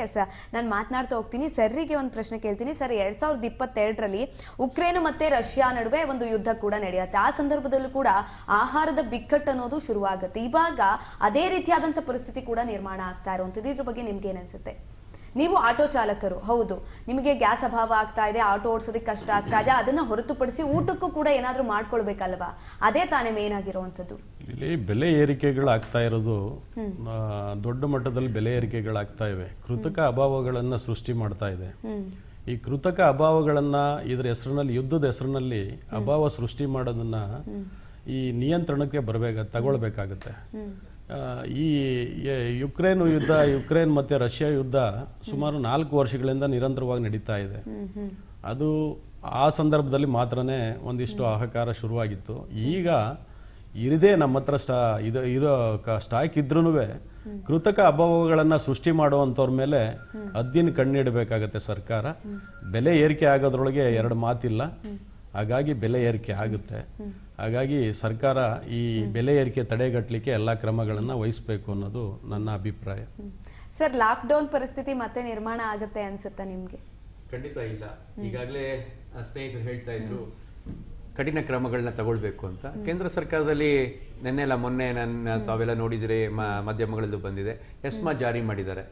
ನಮ್ಗೆ ಗೊತ್ತಿದೆ, ಎಸ್ಮಾ ಕಾಯ್ದೆಯನ್ನ ಜಾರಿ ಮಾಡಿದ್ದಾರೆ. ಯಾರು ಕೃತಕವಾಗಿ ಅಭಾವವನ್ನ ಸೃಷ್ಟಿ ಮಾಡಬಾರ್ದು, ಮತ್ತೆ ಯಾರಾದ್ರೂ ಸ್ಟಾಕ್ಸ್ ಇಟ್ಕೊಂಡು ನನ್ನ ಹತ್ರ ಇಲ್ಲ ಅಂತ ಹೇಳ್ಬಾರ್ದು, ಅವ್ರ ಮೇಲೆ ಕಠಿಣವಾದ ಕ್ರಮವನ್ನ ತೆಗೆದುಕೊಳ್ಳಿಕ್ಕೆ ಶುರು ಮಾಡಿದ್ದಾರೆ.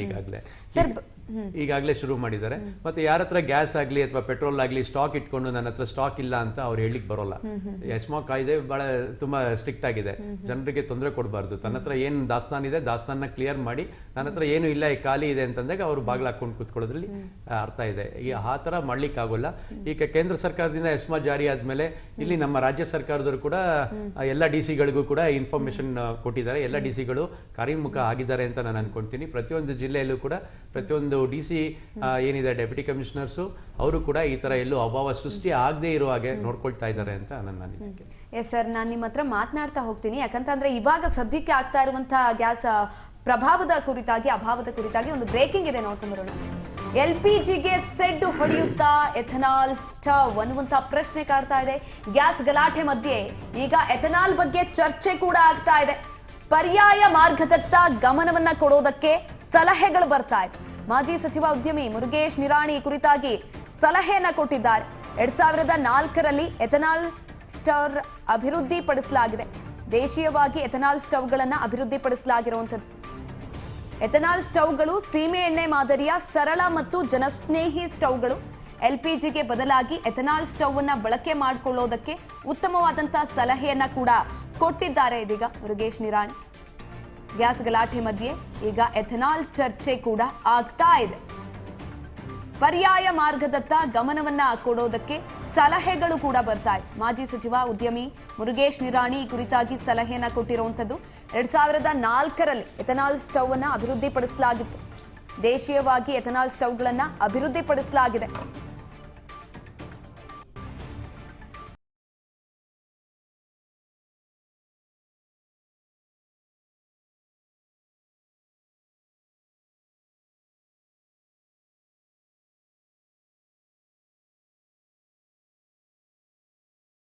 ಈ ಕುರಿತಾಗಿ ನಮ್ ಜೊತೆ ಹೆಚ್ಚಿನ ಮಾಹಿತಿಯನ್ನ ಕೊಡ್ತಾ ಹೋಗ್ತಾರೆ ರೈತ ಹೋರಾಟಗಾರರಾದಂತ ಪ್ರಕಾಶ್ ನಾಥ್ ಸಂಪರ್ಕದಲ್ಲಿದ್ದಾರೆ. ಸರ್ ನಮಸ್ತೆ. ನಮಸ್ಕಾರ ಮೇಡಮ್. ನಮಸ್ಕಾರ ಸರ್, ನನ್ನ ಧ್ವನಿ ಕೇಳಿಸ್ತಾ ಇದೆಯಾ ನಿಮ್ಗೆ? ಇವಾಗ ಕೇಳ್ತಾ ಇದೆ. ಸರ್, ಇವಾಗ LPG ಪೂರೈಕೆಯಲ್ಲಿ ಅಭಾವ ಉಂಟಾಗಿದೆ, ಅದನ್ನ ಏನಾದ್ರೂ ಮಾಡಿ ಓವರ್ಕಮ್ ಮಾಡಬೇಕು. ಹಾಗಾಗಿ ಎಥನಾಲ್ ಅನ್ನೋದು ಒಂದು ರೀತಿಯಾದಂತ ಉತ್ತಮ ಮಾರ್ಗ ಅಂತ ಮುರುಗೇಶ್ ನಿರಾಣಿ ಅವರು ಹೇಳ್ತಿದ್ದಾರೆ. ಮಾಹಿತಿ ಕೊಡೋದಾದ್ರೆ ಸರ್. ಅದ್ಭುತ. ಆಕ್ಚುಲಿ ಏನು ನಿರಾಣಿ ಅವ್ರು ಏನು ಕೊಟ್ಟಿದಾರಲ್ಲ, ಇದು ಇವಾಗ ಆಕ್ಚುಲಿ ನಮ್ಮ ರೀತಿ ನೀತಿಗಳು, ನಮ್ಮ ರಾಜಕೀಯ ನೀತಿಗಳು, ನಮ್ಮ ದೇಶದಲ್ಲಿ ನಡೀತಿರುವ ರೀತಿ ನೀತಿಗಳೇನಿದೆ, ಬಾವಿಗೆ ಮನೆಗೆ ಬೆಂಕಿ ಬಿದ್ದಾಗ ಬಾವಿ ತೋಡುವಂತ ಪರಿಸ್ಥಿತಿ ನಮಗೆ ಈಗ ನಿರಾಣಿ ಅವ್ರಿಗೆ ಈಗ ಹೇಳ್ತಾ ಇದಾರಲ್ಲ, ಅದು ಸರಿ ಇದೆ. ಕೆಲವೊಂದು ಎಷ್ಟೋ ಡಿವೈಸಸ್ ಗಳನ್ನ ನಾವು ಅದನ್ನ ತಾಂತ್ರಿಕ ಅದಕ್ಕೆ ಇಂಧನಕ್ಕೆ ಬೇಕಾಗುವ ರೀತಿಯಲ್ಲಿ ಪರಿವರ್ತನೆ ಮಾಡಬೇಕು. ಈಗಾಗ್ಲೇ CNG ಅಥವಾ ಮಿಥೇನ್ ಬೇಸ್ ನಾವು ಮನೆಯಲ್ಲಿ ಉಪಯೋಗಿಸಿರುವಂತದ್ದು ಈಗ ನಿಮ್ಮ ಏನು ಮೆಗಾ ಗ್ಯಾಸ್ ಅಂತ ಈಗಾಗಲೇ ಪೈಪ್ಲೈನ್ ಮುಖಾಂತರ ಏನು ಇದೆಯಲ್ಲ, ಇದೆಲ್ಲ ಅದು ಒಂದು ಪರ್ಯಾಯ ವ್ಯವಸ್ಥೆ. ಅದೇ ರೀತಿಯಾಗಿ ಯಥೇಚ್ಛವಾಗಿ ರೈತ ಸಂಕುಲ ನಮ್ಮ ಇಡೀ ದೇಶದಲ್ಲಿ ಹಸಿರು ಇರೋದ್ರಿಂದ ನಮಗೆ ಬಯೋಗ್ಯಾಸ್ ಆದಂತದ್ದು ಅಥವಾ CNG ಬಯೋಗ್ಯಾಸ್ ಇವನ್ನೆಲ್ಲ ಉಪಯೋಗ ಮಾಡ್ಕೋಬಹುದು. ನಾವು ಅರಬ್ ಕಂಟ್ರಿಯನ್ನ ಯಾವುದೇ ಸಂದರ್ಭದಲ್ಲಿ ಅವಲಂಬಿಸುವಂತ ಅವಶ್ಯಕತೆ ಇಲ್ಲ. ಅದಕ್ಕೆ ರಾಜಕೀಯ ಇಚ್ಛಾಶಕ್ತಿ ಅಥವಾ ನಮ್ಮ ರಾಜಕೀಯ ಏನು ಪಾಲಿಸಿ ಮೇಕಿಂಗ್ ಸಿಸ್ಟಮ್ ಏನಿದೆಯಲ್ಲ, ಇದು ಕೆಲಸ ಮಾಡ್ಬೇಕಾಗ್ತದೆ. ದೂರದೃಷ್ಟಿ ಇಟ್ಕೊಂಡು ಪಾರ್ಟಿ ಪಕ್ಷದ ಅಜೆಂಡದ ಮೇಲೆ ಕೆಲಸ ಮಾಡುವಂತದ್ದಲ್ಲ. ಯಾರಾದ್ರೂ ಈಗ ನೋಡಿ ಮೆಗಾ ಗ್ಯಾಸ್ ಅವರು ಇನ್ವೆಸ್ಟ್ ಮಾಡಿದ್ದಾರೆ, ಆ ರೀತಿಯಾದ ಲಾಂಗ್ ಟರ್ಮ್ ಒಂದು ಕಮಿಟ್ಮೆಂಟ್ ಪಾಲಿಸಿ ಮೇಕಿಂಗು ಸರ್ಕಾರ, ಯಾವುದೇ ಪಾರ್ಟಿಯ ಸರ್ಕಾರ ಬರ್ಲಿ, ಒಂದು ಸ್ಟೇಬಲ್ ಇರುವಂತ ಪಾಲಿಸಿ ಅವರಿಗೆ ಕೊಡಬೇಕು. ಆ ಇನ್ವೆಸ್ಟ್ಮೆಂಟ್ ಗೆ ರಿಟರ್ನೇಬಲ್ ಆಗಿರುವಂತ ಒಂದು ವ್ಯವಸ್ಥೆ ಮಾಡಿದ್ರೆ, ಇಂತ ಒಂದು ಸಂದರ್ಭದಲ್ಲಿ ಯಾವ ಕಂಟ್ರಿಗೂ ನಾವು ಇಂಧನದ ವ್ಯವಸ್ಥೆಯನ್ನು ಅವಲಂಬಿಸುವಂತ ಅವಶ್ಯಕತೆ ಇಲ್ಲ. ಯಾಕಂತಂದ್ರೆ ನಮ್ಮ ದೇಶ ಕೃಷಿ ಪ್ರಧಾನ, ಇಂಧನವನ್ನ ಇಡೀ ಜಗತ್ತಿಗೆ ಕೊಡುವಂತ ತಾಕತ್ತು ಕೃಷಿಗಿದೆ. ಕೇವಲ ಆಹಾರ ಅಷ್ಟೇ ಅಲ್ಲ, ಇಂಧನವನ್ನು ಕೊಡುವಂತ ವ್ಯವಸ್ಥೆ ಇದೆ. ಬಯೋಗ್ಯಾಸ್ ಅನ್ನು ಉಪಯೋಗ ಮಾಡ್ಕೊಳ್ಬಹುದು, CNG ಅನ್ನು ಉಪಯೋಗ ಮಾಡ್ಕೊಳ್ಬಹುದು, ಮಿಥೇನ್ ಉಪಯೋಗ ಮಾಡ್ಕೊಳ್ಬಹುದು, ಆ ನಂತರ ನೀವು ಇಥನಾಲ್ ಉಪಯೋಗ ಮಾಡ್ಕೊಳ್ಬಹುದು. ಇಲ್ಲಿ ತಂತ್ರಜ್ಞಾನ ಆ ಇಂಧನಕ್ಕೆ ಸಂಬಂಧಪಟ್ಟಂತೆ ಬದಲಾವಣೆಯ ಅವಶ್ಯಕತೆ ಇದೆ. ಮುರುಗೇಶ್ ನಿರಾಣಿ ಅವರು ಕೊಟ್ಟಿರುವಂತ ಏನು ಸಲಹೆ ಉತ್ತಮವಾದಂತ ಸಲಹೆ. ಇದರಿಂದ ಮತ್ತೊಂದೇನಾಗ್ತದೆ ಅಂತ, ರೈತ ಆರ್ಥಿಕವಾಗಿ ಸದೃಢ ಆಗ್ತಾನೆ. ಇಲ್ಲೊಂದು ನನಗೆ ಕಾಣ್ತಾ ಇರೋದು ಏನು ಅಂತಂದ್ರೆ, ಇಲ್ಲಿ ನಮ್ಮ ವ್ಯವಸ್ಥೆ ಕಲುಷಿತವಾಗಿರುವಂತದ್ದು. ಅರಬ್ ಕಂಟ್ರಿಯನ್ನ ಯಾಕೆ ಕಚ್ಚಾ ತೈಲವನ್ನ ಅವಲಂಬಿಸ್ತಾರೆ ಅಂತಂದ್ರೆ, ಇಲ್ಲಿ ದೊಡ್ಡ ಪ್ರಮಾಣದ ಭ್ರಷ್ಟ ವ್ಯವಸ್ಥೆ ಕೆಲಸ ಮಾಡ್ತಾ ಇದೆ, ಹೊಡೆತುಕೊಳ್ಳುವಂತ ವ್ಯವಸ್ಥೆ ಕೆಲಸ ಮಾಡ್ತಾ ಇದೆ. ನಮ್ಮಲ್ಲಿರುವ ಇಂಧನವನ್ನ ಅಥವಾ ನಮ್ಮ ಸಂಪನ್ಮೂಲಗಳನ್ನ ಉಪಯೋಗಿಸಿ ನಮ್ಮವರಿಗೆ ಆರ್ಥಿಕವಾಗಿ ಗಟ್ಟಿ ಮಾಡೋದಾಗ್ಲಿ, ಈ ದೇಶವನ್ನ ಆರ್ಥಿಕವಾಗಿ ಸದೃಢ ಮಾಡುವಂತ ಆ ಇಚ್ಛಾಶಕ್ತಿಯ ಕೊರತೆ ಇದೆ. ನಮ್ಮಲ್ಲಿ ಟೆಕ್ನಾಲಜಿ ಬೇಕಾದ್ರೆ ಆ ಇಚ್ಛಾಶಕ್ತಿಯ ಕೊರತೆ ಇದೆ. ಇವತ್ತು ನಾವು ಮಾನ್ಯ ಮುರುಗೇಶ್ ನಿರಾಣಿ ಅವರಿಗೆ ಧನ್ಯವಾದವನ್ನ ಹೇಳಬೇಕು. ತುಂಬಾ ಒಳ್ಳೆ ಸಲಹೆ ಮಾಡ್ಕೋಬಹುದು. ಅತ್ಯವಶ್ಯಕವಾಗಿ ಈ ವಿಷಯದಲ್ಲಿ ಇವತ್ತಾದ್ರೂ ಹೆಜ್ಜೆ ಇಟ್ರೆ ಮುಂದಿನ ದಿನಮಾನದಲ್ಲಿ ನಾವು ಈ ಇಂಧನಕ್ಕಾಗಿ ಅಥವಾ ಕಚ್ಚಾ ತೈಲಕ್ಕಾಗಿ ಯಾವುದೇ ವ್ಯವಸ್ಥೆ ಅವಲಂಬಿಸುವಂತದ್ದು ಅವಶ್ಯಕತೆ ಇಲ್ಲ. ನಾನು ಮತ್ತೊಂದು ದುರ್ದೈವದ ವಿಷಯ ಹೇಳ್ತೇನೆ. ಸೋಲಾರ್ ಪ್ಲಾಂಟ್, ಇದು ಈಗ ವಿದ್ಯುತ್ ಸಂಬಂಧಪಟ್ಟಂತೆ ಬಿಜೆಪಿ ಗವರ್ಮೆಂಟ್ ಬಂದಾಗ ಒಂದು ಕಮಿಟ್ಮೆಂಟ್, ಕಾಂಗ್ರೆಸ್ ಬಂದಾಗ ಒಂದು ಕಮಿಟ್ಮೆಂಟ್. ಯಾವ ಉದ್ಯಮಿ ಇನ್ವೆಸ್ಟ್ ಮಾಡುವಂತವನು ಅದನ್ನ ಲಾಭದ ಬಗ್ಗಾಗಿ ನೋಡ್ತಾನೆ, ಆಯ್ತಾ? ಆ ರೀತಿಯಾದಂತ ಈಗ ಹಿಂದೆ DK ಶಿವಕುಮಾರ್ ಅವರ ಯಾವುದೋ ಒಂದು ಯೋಜನೆ ಇತ್ತು. ಕಾಂಗ್ರೆಸ್ನವರು ಅದರ ದರವನ್ನ ಬದಲಾವಣೆ ಮಾಡಿದ್ರು. ಇಲ್ಲಿಗೆ ಬೆಳಗಾವದಲ್ಲಿ ಟಾಟಾ ನಫ್ತಾ ಮೇಲೆ ಕೆಲಸ ಮಾಡ್ತಿರುವಂತ ಒಂದು ಕೋಜನ್ ಪ್ಲಾಂಟ್ ಗಳನ್ನ ಮಾಡ್ಕೊಂಡು ಆಸ್ಟ್ರೇಲಿಯಾಗೆ ಎತ್ಕೊಂಡು ಹೋಗುವಂತದ್ದು. ಅದರಲ್ಲಿ ರೈತರ ಜಮೀನು ಹೋಯ್ತು, ಅದು ಆ ಕಮಿಟ್ಮೆಂಟ್ ಹೋಯ್ತು. ಈಗ ನೋಡಿ, ಕಾಂಗ್ರೆಸ್ ಬಂದ ನಂತರ ಬದಲಾವಣೆ, ಬಿಜೆಪಿ ಬಂದ ನಂತರ ಬದಲಾವಣೆ. ಇಂತ ಏನು ಇಚ್ಛಾಶಕ್ತಿ ಅಥವಾ ಈ ರೀತಿಯಾದಂತ ಅವ್ಯವಸ್ಥೆಯಿಂದ ದೂರ ಆದ್ರೆ ನಮಗೆ ಯಾವ ದೇಶಕ್ಕೂ ಅವಲಂಬಿಸುವಂತದ್ದು, ಇದೊಂದು ಪಾಠ ನಮಗೆ. ಯಾವ ದೇಶಕ್ಕೂ ಅವಲಂಬಿಸುವಂತದ್ದು ಅವಶ್ಯಕತೆ ಇಲ್ಲ. ಯಥೇಚ್ಛವಾಗಿ ದೇವರು ನಮಗೆ ಕೊಟ್ಟಿದ್ದಾನೆ. ರೈತನನ್ನ ಉಪಯೋಗಿಸ್ಕೊಂಡು, ನಿಸರ್ಗವನ್ನು ಉಪಯೋಗಿಸ್ಕೊಂಡು ನಾವು ಸ್ವಾವಲಂಬನೆ ಈ ದಿಶೆಯಲ್ಲಿ ಆಗ್ಲಿಕ್ಕೆ ಸಾಧ್ಯ ಇದೆ. ಬಟ್ ನಮ್ಮ ಮನಸ್ಥಿತಿಯನ್ನ ಬದಲಾವಣೆ ಮಾಡಬೇಕು, ಈ ರಾಜಕೀಯ ವ್ಯವಸ್ಥೆಗಳನ್ನು ಬದಲಾವಣೆ ಮಾಡಬೇಕು. ಅಷ್ಟು ಈಸಿ ಅಲ್ಲ. ಯಾಕಂತಂದ್ರೆ ಕ್ರೂಡ್ ಆಯಿಲ್ ನಲ್ಲಿ ಆಳುವ ಸರ್ಕಾರಕ್ಕೆ ನಡೆಸುವಂತ ಈ ಕಪ್ಪು ಹಣ ಬರ್ತದಲ್ಲ, ಅದು ಅಷ್ಟು ಸರಳವಾಗಿ ನಮ್ಮ ಜನ ಅದನ್ನ ಬಿಟ್ಟುಕೊಡಕ್ ತಯಾರಿರುವುದಿಲ್ಲ. ಅದು ದುರ್ದೈವ. Okay, thank you so much sir, ನಮ್ಮ ಜೊತೆ ಮಾತನಾಡಿದ್ದಕ್ಕಾಗಿ. Thank you. ಸಾಮಾನ್ಯವಾಗಿ LPGಗೆ ಹೋಲಿಸಿದ್ರೆ ಈ ಎಥನಾಲ್ ಅನ್ನೋದು ಸ್ವಲ್ಪ ದುಬಾರಿ ಆಗ್ಬೋದು, ಆದರೆ ಪರಿಸರ ಸ್ನೇಹಿ ಆಗಿರುತ್ತೆ. ಎಲ್ರಿಗೂ ಕೂಡ ಒಂದು ರೀತಿಯಾದಂಥ ಉತ್ತಮವಾಗಿ ಬಳಸ್ಕೊಳ್ಬಹುದಾದಂಥ ಸಲಹೆಯನ್ನ ಇದೀಗ ಮುರುಗೇಶ್ ನಿರಾಣಿ ಅವರು ಕೊಟ್ಟಿದ್ದಾರೆ. ಸರ್, ಈಗ ತಾನೇ ನೀವು ಬ್ರೇಕಿಂಗ್ ಅನ್ನ ಗಮನಿಸಿದ್ರಿ, ಏನ್ ಅನ್ನಿಸ್ತಾ ಇದೆ ಸರ್? ಎಥನಾಲ್ ಅನ್ನ ಬಳಕೆ ಮಾಡ್ಕೊಳ್ಬಹುದಾ? ಏನು ಉತ್ತಮ ಸಲಹೆ ಅದಂತೂ ಹೌದು. ಎಥನಾಲ್ ಈ ಒಂದು ಸಮಯದಲ್ಲಿ ಅವರು ಈ ವಿಷಯವನ್ನ ಪ್ರಸ್ತಾಪ ಮಾಡಿರೋದು ಸ್ವಾಗತಾರ್ಹ. ಯಾಕೆಂತಂದ್ರೆ ಇವತ್ತು ರಾಜ್ಯ ಅಲ್ಲ, ದೇಶದಲ್ಲಿ ಎಲ್ಲ ಕಡೆನೂ ಇದೊಂದು ಅಭಾವ ಸೃಷ್ಟಿ ಆಗ್ಲಿಕ್ಕೆ ಇದಾಗಿದೆ. ಈ ಒಂದು ಸಮಯದಲ್ಲಿ ಎಥನಾಲ್ ನಾವು ಏನು ಉಪಯೋಗಿಸ್ಕೊಳ್ಳೋದ್ರಲ್ಲಿ ಅರ್ಥ ಇದೆ. ಎಥನಾಲು ಮತ್ತೆ ಸಾಕಷ್ಟು ವಿಧಾನಗಳಿದೆ.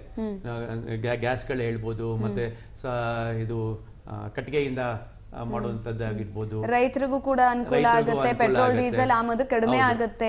ನಮ್ಮಲ್ಲಿ ಎಥನಾಲ್ಗೆ ಎನ್ಕರೇಜ್ ಮಾಡಬೇಕು ಅಂತೇಳಿ ಕಳೆದ ಒಂದು 7-8 ವರ್ಷಗಳಿಂದ ಇದು ಸತತವಾಗಿ ಪ್ರಯತ್ನಗಳಾಗ್ತಾ ಇದೆ, ಎಥನಾಲ್ ನ ಬಳಕೆ ಮಾಡಿ ಅಂತೇಳಿ. ಇದು ಒಂದು ಒಳ್ಳೆ ಸಂದರ್ಭ ಕೂಡ ಹೌದು, ಎಥನಾಲ್ ನ ಯೂಸ್ ಮಾಡಬಹುದು. ಆದ್ರೆ ಎಥನಾಲ್ ನ ನಾವು ಯೂಸ್ ಮಾಡ್ಬೇಕಾದ್ರೆ ಎಥನಾಲ್ಗೆ ಎಷ್ಟು ಖರ್ಚಾಗುತ್ತೆ, ಮತ್ತೆ ಎಥನಾಲ್ಗೆ ಬೇಕಾಗಿರುವಂತ ರಾ ಮೆಟೀರಿಯಲ್ಸ್ ಏನಿದೆ ಅದ್ರ ಮೇಲೆ ಅಭಾವ ಆಗುತ್ತೆ. ಫಾರ್ ಎಕ್ಸಾಂಪಲ್, ಎಥನಾಲ್ ಸುಮಾರು ಪದಾರ್ಥಗಳಿಂದ ಮಾಡ್ತಾರೆ. ನಾನು ಹೇಳೋದಾದ್ರೆ ಅಕ್ಕಿಯಿಂದ ಕೂಡ ಎಥನಾಲ್ ಮಾಡ್ತಾರೆ. ಅಕ್ಕಿ ಬೆಳೆ ನಾವ್ ಏನ್ ಬೆಳಿತೀವಿ ಅದರಲ್ಲಿ 20% ಎಥನಾಲ್ಗೋಸ್ಕರ ಎತ್ತಿಡ್ತಾ ಇದ್ದಾರೆ. ಸೊ ಹಾಗಾಗಿ ಅಕ್ಕಿ ಬೆಲೆ ಏನಿತ್ತು 30 ರೂಪಾಯಿ ಇರೋದು 40 ರೂಪಾಯಿಗೆ ಹೋಗಿ ಕೂತ್ಕೊಳ್ತಾ ಇದೆ. ಸೊ ಇದೇ ಎಥನಾಲೇ ಎಲ್ಲರೂ ಯೂಸ್ ಮಾಡಿ ಸ್ಟಾರ್ಟ್ ಮಾಡಿದ್ರೆ ಆಟೋಮೆಟಿಕ್ ಆಗಿ ಅದ್ರದ್ದು ಏನ್ ರಾ ಮೆಟೀರಿಯಲ್ಸ್ ಏನಿರುತ್ತೆ ಆ ರಾ ಮೆಟೀರಿಯಲ್ಸ್ ಜಾಸ್ತಿ ಆಗುತ್ತೆ. ಅವಾಗ ಮತ್ತೊಮ್ಮೆ ಜನ ಹೇಳ್ತಾರೆ ಎಥನಾಲ್ ಬಹಳ ಕಾಸ್ಟ್ಲಿ ಆಗ್ಬಿಟ್ಟಿದೆ, ಇಲ್ಲ ಅದಕ್ಕೆ ಯೂಸ್ ಮಾಡುವಂತ ರಾ ಮೆಟೀರಿಯಲ್ಸ್ ಏನಿದೆ ಅದು ಜಾಸ್ತಿ ಆಗಿದೆ ಅಂತ. ಅದು ಸರ್ವೇ ಸಾಮಾನ್ಯ. ಬಟ್ ಒಟ್ಟಾರೆ ಹೇಳೋದಾದ್ರೆ ಎಥನಾಲ್ ಉಪಯೋಗ ಬಹಳ ಒಳ್ಳೇದು, ಅದು ಸ್ವಾಗತಾರ್ಹ. ಸರ್, ಇವಾಗ ಎಥನಾಲ್ ಅಂದ್ರೆ ನಿಮಗೆ ಗೊತ್ತಾ ಸರ್? ಎಥನಾಲ್ ಅಂದ್ರೆ ಇವಾಗ ಸರ್ ನಾವು ಇಂಧನವನ್ನ ಮತ್ತೆ ಆಮದು ಮಾಡ್ಕೊಳ್ತೀವಿ ಬೇರೆ ಬೇರೆ, ಅದರಲ್ಲೂ ಕೂಡ ನಾವು ಇರಾನಿಂದ ಜಾಸ್ತಿ ತೆಗೆದುಕೊಳ್ತಿದ್ವಿ. ಅದು ತೈಲ ಸಂಪತ್ಭರಿತ ರಾಷ್ಟ್ರ ಅಂತ ಅಂದ್ರೆ ತಪ್ಪಾಗಲ್ಲ. ಎಲ್ಲೋ ಒಂದ್ ಕಡೆ ಇದನ್ನ ನಾವು ಬಳಕೆ ಮಾಡ್ಕೊಂಡ್ರೆ ನಮಗೆ ಬೇರೆಯವ್ರ ಮೇಲೆ ಡಿಪೆಂಡ್ ಆಗುವಂಥದ್ದು ಕಡಿಮೆ ಆಗುತ್ತೆ ಅನ್ಸುತ್ತೆ. ನಿಮ್ಗೆ ಏನ್ ಅನ್ಸುತ್ತೆ ಸರ್? ಇದು ಪರ್ಯಾಯ ಇಂಧನವನ್ನ ಅನ್ವೇಷಣೆ ಮಾಡೋದು ಸರಿ ಇದೆ, ಆದರೆ ಇದು ಸಾಧ್ಯತೆಗಳನ್ನು ಇನ್ನೊಂದಿಷ್ಟು ದೀರ್ಘವಾಗಿ ಅಧ್ಯಯನ ಮಾಡಬೇಕಾದಂಥ ವಾತಾವರಣ ಇದೆ. ಇವಾಗ ಎತ್ತೀತು ಕೊಟ್ಟಿಗೆ ಕಟ್ಟು ಅನ್ನೋ ರೀತಿನಲ್ಲಿ ಆದರೆ ಅದು ಲಾಭನ ನಷ್ಟನ ಇಡೀ ಇವತ್ತು ನಮ್ಮ ದೇಶ ನಿಂತಿರೋದೇ ಇವತ್ತು LPG ಮೇಲೆ, ಗ್ಯಾಸ್ ಮೇಲೆ. ಹಾಗಾಗಿ ಸಡನ್ ಆಗಿ ಎಥನಾಲ್ ಶಿಫ್ಟ್ ಆಗೋದು ಅಂದರೆ ಪರ್ಯಾಯ ಇಂಧನ ಮಾಡಬೇಕು. ಅದಕ್ಕೆ ಇವಾಗ ಸೋಲಾರ್, ಸರ್ ಹೇಳದ ರೀತಿಯಲ್ಲಿ ಸೋಲಾರ್ ಬಳಕೆ ಮತ್ತೆ ವಿದ್ಯುತ್ ಬಳಕೆ, ಸ್ಟವ್ಗಳು, ಇತರೆ ಪರ್ಯಾಯವಾಗಿ ನಾವು ಯೋಚನೆ ಮಾಡಬೇಕು. ಅದರೊಳಗೆ ಎಥನಾಲ್ ಒಂದು ಯೋಚನೆ ಮಾಡೋದ್ರೊಳಗೆ ತಪ್ಪಿಲ್ಲ. ಆದರೆ ಅದನ್ನ ಲಾಭ ನಷ್ಟದ ಬಗ್ಗೆನೇ ಒಂದು ಎಷ್ಟು ಅತಿ ಕಡಿಮೆ ಬೆಲೆನಲ್ಲಿ ಸಿಕ್ಕಿದ್ರೆ ಮಾತ್ರ ಅದು ಯೂಸ್ ಮಾಡಲಿಕ್ಕೆ ಸಾಧ್ಯ ಆಗುತ್ತೆ. ಅದು ಪರಿಸರ ಸ್ನೇಹ ಆಗಿರಬೇಕು ಅನ್ನೋದನ್ನೇ ನಾವು ಬಯಸುವಂಥದ್ದು. ಓಕೆ ಸರ್, ಇವಾಗ ಭಾರತದಂತಹ ದೇಶಗಳನ್ನೇ ಎಲ್ಲೋ ಒಂದ್ ಕಡೆ ಅಮೆರಿಕ ಅಧ್ಯಕ್ಷ ಡೊನಾಲ್ಡ್ ಟ್ರಂಪ್ ಅವರು ಆಳ್ತಾ ಇದ್ದಾರೆ ಅಂತ ಅನ್ಸುತ್ತೆ. ಯಾಕಂತ ಅಂದ್ರೆ ಇವಾಗ ಚೀನಾ ಮೇಲೂ ಕೂಡ ಅದನ್ನ ಸಾಧಿಸೋದಕ್ಕೆ ನೋಡಿದ್ರು, ಆದ್ರೆ ಚೀನಾ ಅದಕ್ಕೆ ಒಪ್ಕೊಂಡ್ಲಿಲ್ಲ.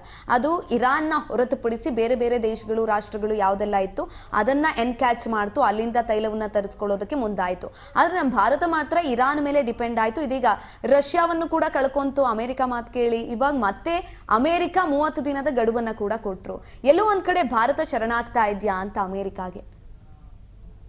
ಇದು ಸ್ವಲ್ಪ ಕ್ಲಿಷ್ಟವಾದ ಪ್ರಶ್ನೆ. ಯಾಕೆಂತಂದ್ರೆ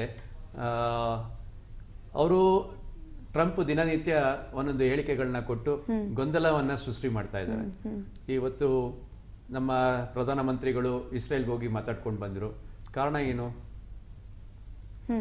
ನಾವು ಎಲ್ಲರೂ ಅನ್ಕೊಳ್ಳೋದು ಟ್ರಂಪ್ ಹೇಳಿರ್ಬೇಕು ಅಲ್ಲಿ ಹೋಗಿ ಮಾತಾಡ್ಕೊಂಡು ಬನ್ನಿ ಅಂತ. ಅವ್ರು ಬಂದ ಮೇಲೆ ಮಾಧ್ಯಮಗಳಲ್ಲೇ ಬಂದು ಅವರು ಅಲ್ಲಿಂದ ಫ್ಲೈಟ್ ಹೊರಟಿದ್ ನೆಕ್ಸ್ಟ್ ಡೇನೆ ವಾರ್ ಸ್ಟಾರ್ಟ್ ಮಾಡಿದ್ರು. ಈ ತರ ಇದೆಲ್ಲ ಒಂದು ಅಂತಾರಾಷ್ಟ್ರೀಯ ರಾಜಕೀಯಗಳು ಅಂತ ಹೇಳ್ಬೋದು. ನಮ್ಮ ಲೋಕಲ್ ರಾಜಕೀಯಕ್ಕಿಂತ ಅಂತಾರಾಷ್ಟ್ರೀಯ ಇದು ಒಂದು ರಾಜಕೀಯ ನಡೀತಾ ಇದೆ. ಅದರಲ್ಲಿ ಟ್ರಂಪ್ ಅವರು ಹೇಳ್ತಾರೆ, ಮನೆ ತಮ್ಗೆಲ್ಲ ಗಮನಿಸಿರ್ಬೋದು, ಪಾಕಿಸ್ತಾನ್ ವಾರ್ ನಾನೇ ಸ್ಟಾಪ್ ಮಾಡಿದೆ ಅಂತ ಹೇಳ್ತಾರೆ. ನಮ್ಮ ರಾಷ್ಟ್ರದಲ್ಲಿ ನಮ್ಮ ಪ್ರಧಾನಮಂತ್ರಿಗಳಾಗಿರ್ಬೋದು, ಇಲ್ಲ ನಾವೇ ಅದನ್ನ ಕಾರಣಾಂತರಗಳಿಂದ ನಾವು ಸ್ಟಾಪ್ ಮಾಡಿದೀವಿ ಅಂತ ಅವ್ರು ಹೇಳ್ತಾರೆ. ಇದನ್ನ ಯಾವ್ದನ್ನ ನಂಬುತ್ತೀರಾ, ಯಾವ್ದನ್ನ ನಾವು ಬಿಡಬೇಕು? ಅದೇ ರೀತಿ ಇಲ್ಲೂ ಆಗಿದೆ. ಮೊನ್ನೆ ಹೇಳಿದ್ರು, ನಾವು ಪರ್ಮಿಷನ್ ಕೊಟ್ಟಿದ್ದೀವಿ ರಷ್ಯಾದಿಂದ, 1 ಮಂತ್ ಗಡುವು ಕೊಟ್ಟಿದ್ದೀವಿ, 1 ಮಂತ್ ನೀವು ತಗೊಳ್ಳಿ ಅಂತೇಳಿ. ಹಳೆ ರೇಟ್ನಲ್ಲಿ ನಾವು ರಷ್ಯಾ ಜೊತೆ ತಗೊಂಡಿದ್ವಿ, ಒಂದು ಒಪ್ಪಂದ ಮಾಡ್ಕೊಂಡಿದ್ವಿ. ನಮಗೆ ಸ್ಪೆಷಲ್ ಡಿಸ್ಕೌಂಟ್ ರೇಟ್ನಲ್ಲಿ ನಮಗೆ ತೈಲವನ್ನ ಕೊಡ್ತಾ ಇದ್ರು ರಷ್ಯಾ ಗೌರ್ಮೆಂಟ್. ಹೀಗೆ ಯಾವಾಗ ಇವರು ವೆನೆಜುಲಾದಲ್ಲಿ ತಗೊಳ್ಬೇಕು, ಪರ್ಚೇಸ್ ಇಲ್ಲಿಂದನೇ ಮಾಡಬೇಕು ಅಂತೇಳಿ ಒತ್ತಡ ಹಾಕಿದ್ರು, ಅಥವಾ ಪರಿಸ್ಥಿತಿಗಳು ಯಾವ ರೀತಿ ಇತ್ತು ಅಂತ ಗೊತ್ತಿಲ್ಲ. ಅಮೆರಿಕದಿಂದ ನಾವು ತೈಲವನ್ನ ತಗೊಳ್ತಿರೋದು ನಾವು ಬರೀ 6% ಅಷ್ಟೇ ತಗೊಳ್ತಾ ಇದ್ದೀವಿ. ನಮ್ಗೆ ಇರಾನಿಂದ 20% ತೈಲ ನಮಗೆ ಬರ್ತಾ ಇದೆ. ಮತ್ತೆ UAE ಇಂದ, ಅರಬಿಂದ, ಈಜಿಪ್ಟ್ ಈ ಕಡೆಯಿಂದ ನಮಗೆ 37%, ನನಗೆ ತಿಳಿದಾಗ 37% ತೈಲವನ್ನ ನಾವು ತಗೊಳ್ತಾ ಇದ್ದೀವಿ.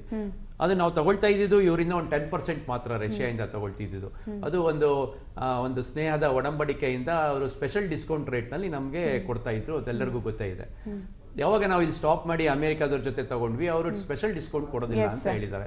ಸೊ ಈಗ ಸ್ಪೆಷಲ್ ಡಿಸ್ಕೌಂಟ್ ನಾವು ಒಂದ್ ಕಡೆ ಕಳ್ಕೊಂಡ್ವಿ. ಈಗ ಅಮೆರಿಕಾದವ್ರು ಹೇಳಿದ್ರು ಅಂತ ಹೇಳಿ ನಾವು ರಷ್ಯಾದವ್ರ ಜೊತೆ ತಗೊಳ್ತಿರೋದು ಇಲ್ಲೋ ಒಂದ್ ಕಡೆ ವಿಪರ್ಯಾಸ್ಯ ಅಂತ ನಾನು ಅನ್ಕೊಳ್ತೀನಿ. ಓಕೆ ಸರ್, ನಾನು ಇಬ್ಬರ ಹತ್ರನೂ ಮತ್ತೆ ಮಧ್ಯಪ್ರಾಚ್ಯದಲ್ಲಿ ಆಗ್ತಾ ಇರುವಂತಹ ಒಂದೇ ಒಂದು ಯುದ್ಧ ಕೇವಲ ಗ್ಯಾಸ್ ಮೇಲೆ ಅಷ್ಟೇ ಪ್ರಭಾವ ಬಿದ್ದಿಲ್ಲ, ಗ್ಯಾಸ್ ಸಿಲಿಂಡರ್ಗಳ ಮೇಲಷ್ಟೇ ಪ್ರಭಾವ ಬೀರ್ತಾ ಇಲ್ಲ. ಅದನ್ನ ಹೊರತುಪಡಿಸಿ ಟ್ರಾವೆಲ್ ಏಜೆನ್ಸಿಗಳಾಗಿರ್ಬೋದು, ಕೈಗಾರಿಕೆಗಳಾಗಿರ್ಬೋದು, ಅದೆಲ್ಲದರ ಮೇಲೂ ಕೂಡ ಪ್ರಭಾವ ಬೀರ್ತಾ ಇದೆ. ಈವನ್ ಆಟೋ ಚಾಲಕರ ಮೇಲೂ ಕೂಡ. ಈ ವಿಚಾರಕ್ಕೆ ಸಂಬಂಧಪಟ್ಟಂತೆ ಮಾತನಾಡ್ತಾ ಹೋಗೋಣ ಸರ್. ಇವಾಗ ಸುಮಾರು 1,30,000 ಪ್ರಯಾಣಿಕರು ಪ್ರತಿನಿತ್ಯ ಪ್ರಯಾಣಿಸ್ತಾ ಇರ್ತಾರೆ. ಅಂದ್ರೆ ಬೆಂಗಳೂರು ಅಂತಾರಾಷ್ಟ್ರೀಯ ವಿಮಾನ ನಿಲ್ದಾಣದಲ್ಲಿ ಅತಿ ಹೆಚ್ಚಿನದಾಗಿ ಜನ ಸೇರ್ತಾ ಇದ್ರು. ನಿಮ್ಗೂ ಕೂಡ ಈಸಿ ಆಗ್ತಾ ಇತ್ತು ಆ ಪ್ರದೇಶಕ್ಕೆ ಹೋಗಿದ್ರೆ, ಏನೋ ಒಂದು ವರ್ಕೌಟ್ ಆಗುತ್ತಲ್ಲಪ್ಪ, ಇವತ್ತು ಜಾಸ್ತಿ ಜನ ಸಿಗ್ತಾರೆ ಅಂತ. ಆದ್ರೆ ಈಗ ಅದು ಕಡಿಮೆ ಆಗ್ತಾ ಇದೆ, ಯಾಕಂತಂದ್ರೆ ವಿಮಾನ ಹಾರಾಟ ಕೂಡ ಸ್ಥಗಿತ ಆಗಿದೆ. ಇದ್ರೆ ನಿಮ್ಗೆ ಎಷ್ಟು ಲಾಸ್ ಆಗ್ತಾ ಇದೆ?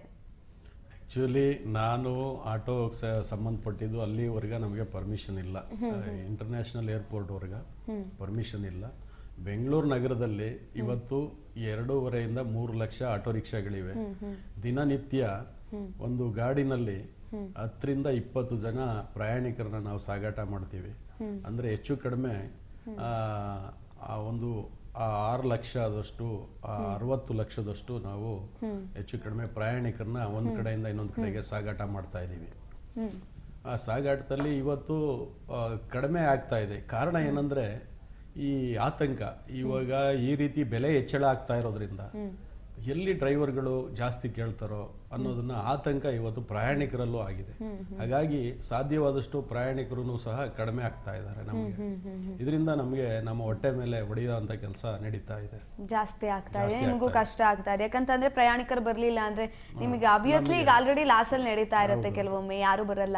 ಈ ರ್ಯಾಪಿಡೋ, ಊಬರ್ಗಳು ಯಾವಾಗ ಜಾಸ್ತಿ ಆಯ್ತು, ಡೈರೆಕ್ಟ್ ಬಂದು ಬಾಡಿಗೆ ಕೇಳುವಂತ ಜನ ತುಂಬಾ ಕಡಿಮೆ ಸಿಗುವಂತದ್ದು ಆನ್ಲೈನ್ ಬುಕಿಂಗ್. ಸರ್, ಇವಾಗ ನಾನು ಆಗ್ಲೇ ಗಮನಿಸ್ದಂಗೆ ಕೈಗಾರಿಕಾ ಪ್ರದೇಶಗಳಿಗೂ ಕೂಡ ಈ ಗ್ಯಾಸ್ ಸಿಲಿಂಡರ್ ಬಿಸಿ ತಟ್ಟಿದೆ. ಅಫ್ಕೋರ್ಸ್ ನೀವು ಇದನ್ನ ಸರ್ಕಾರಕ್ಕೆ ಮನವಿ ಮಾಡಿರ್ತೀರಾ, ಏನಾಗ್ತಾ ಇದೆ ಏನು ಅಂತ. ಕಾರ್ಮಿಕರಿಗೂ ಕೂಡ ಎಲ್ಲೋ ಒಂದ್ ಕಡೆ ಕೆಲಸವನ್ನ ಕಳೆದುಕೊಳ್ಳುವಂತಹ ಎಲ್ಲಾ ಸಾಧ್ಯತೆಗಳು ಹೆಚ್ಚಿನದಾಗಿ ಕಾಣಿಸ್ತಾ ಇದೆ.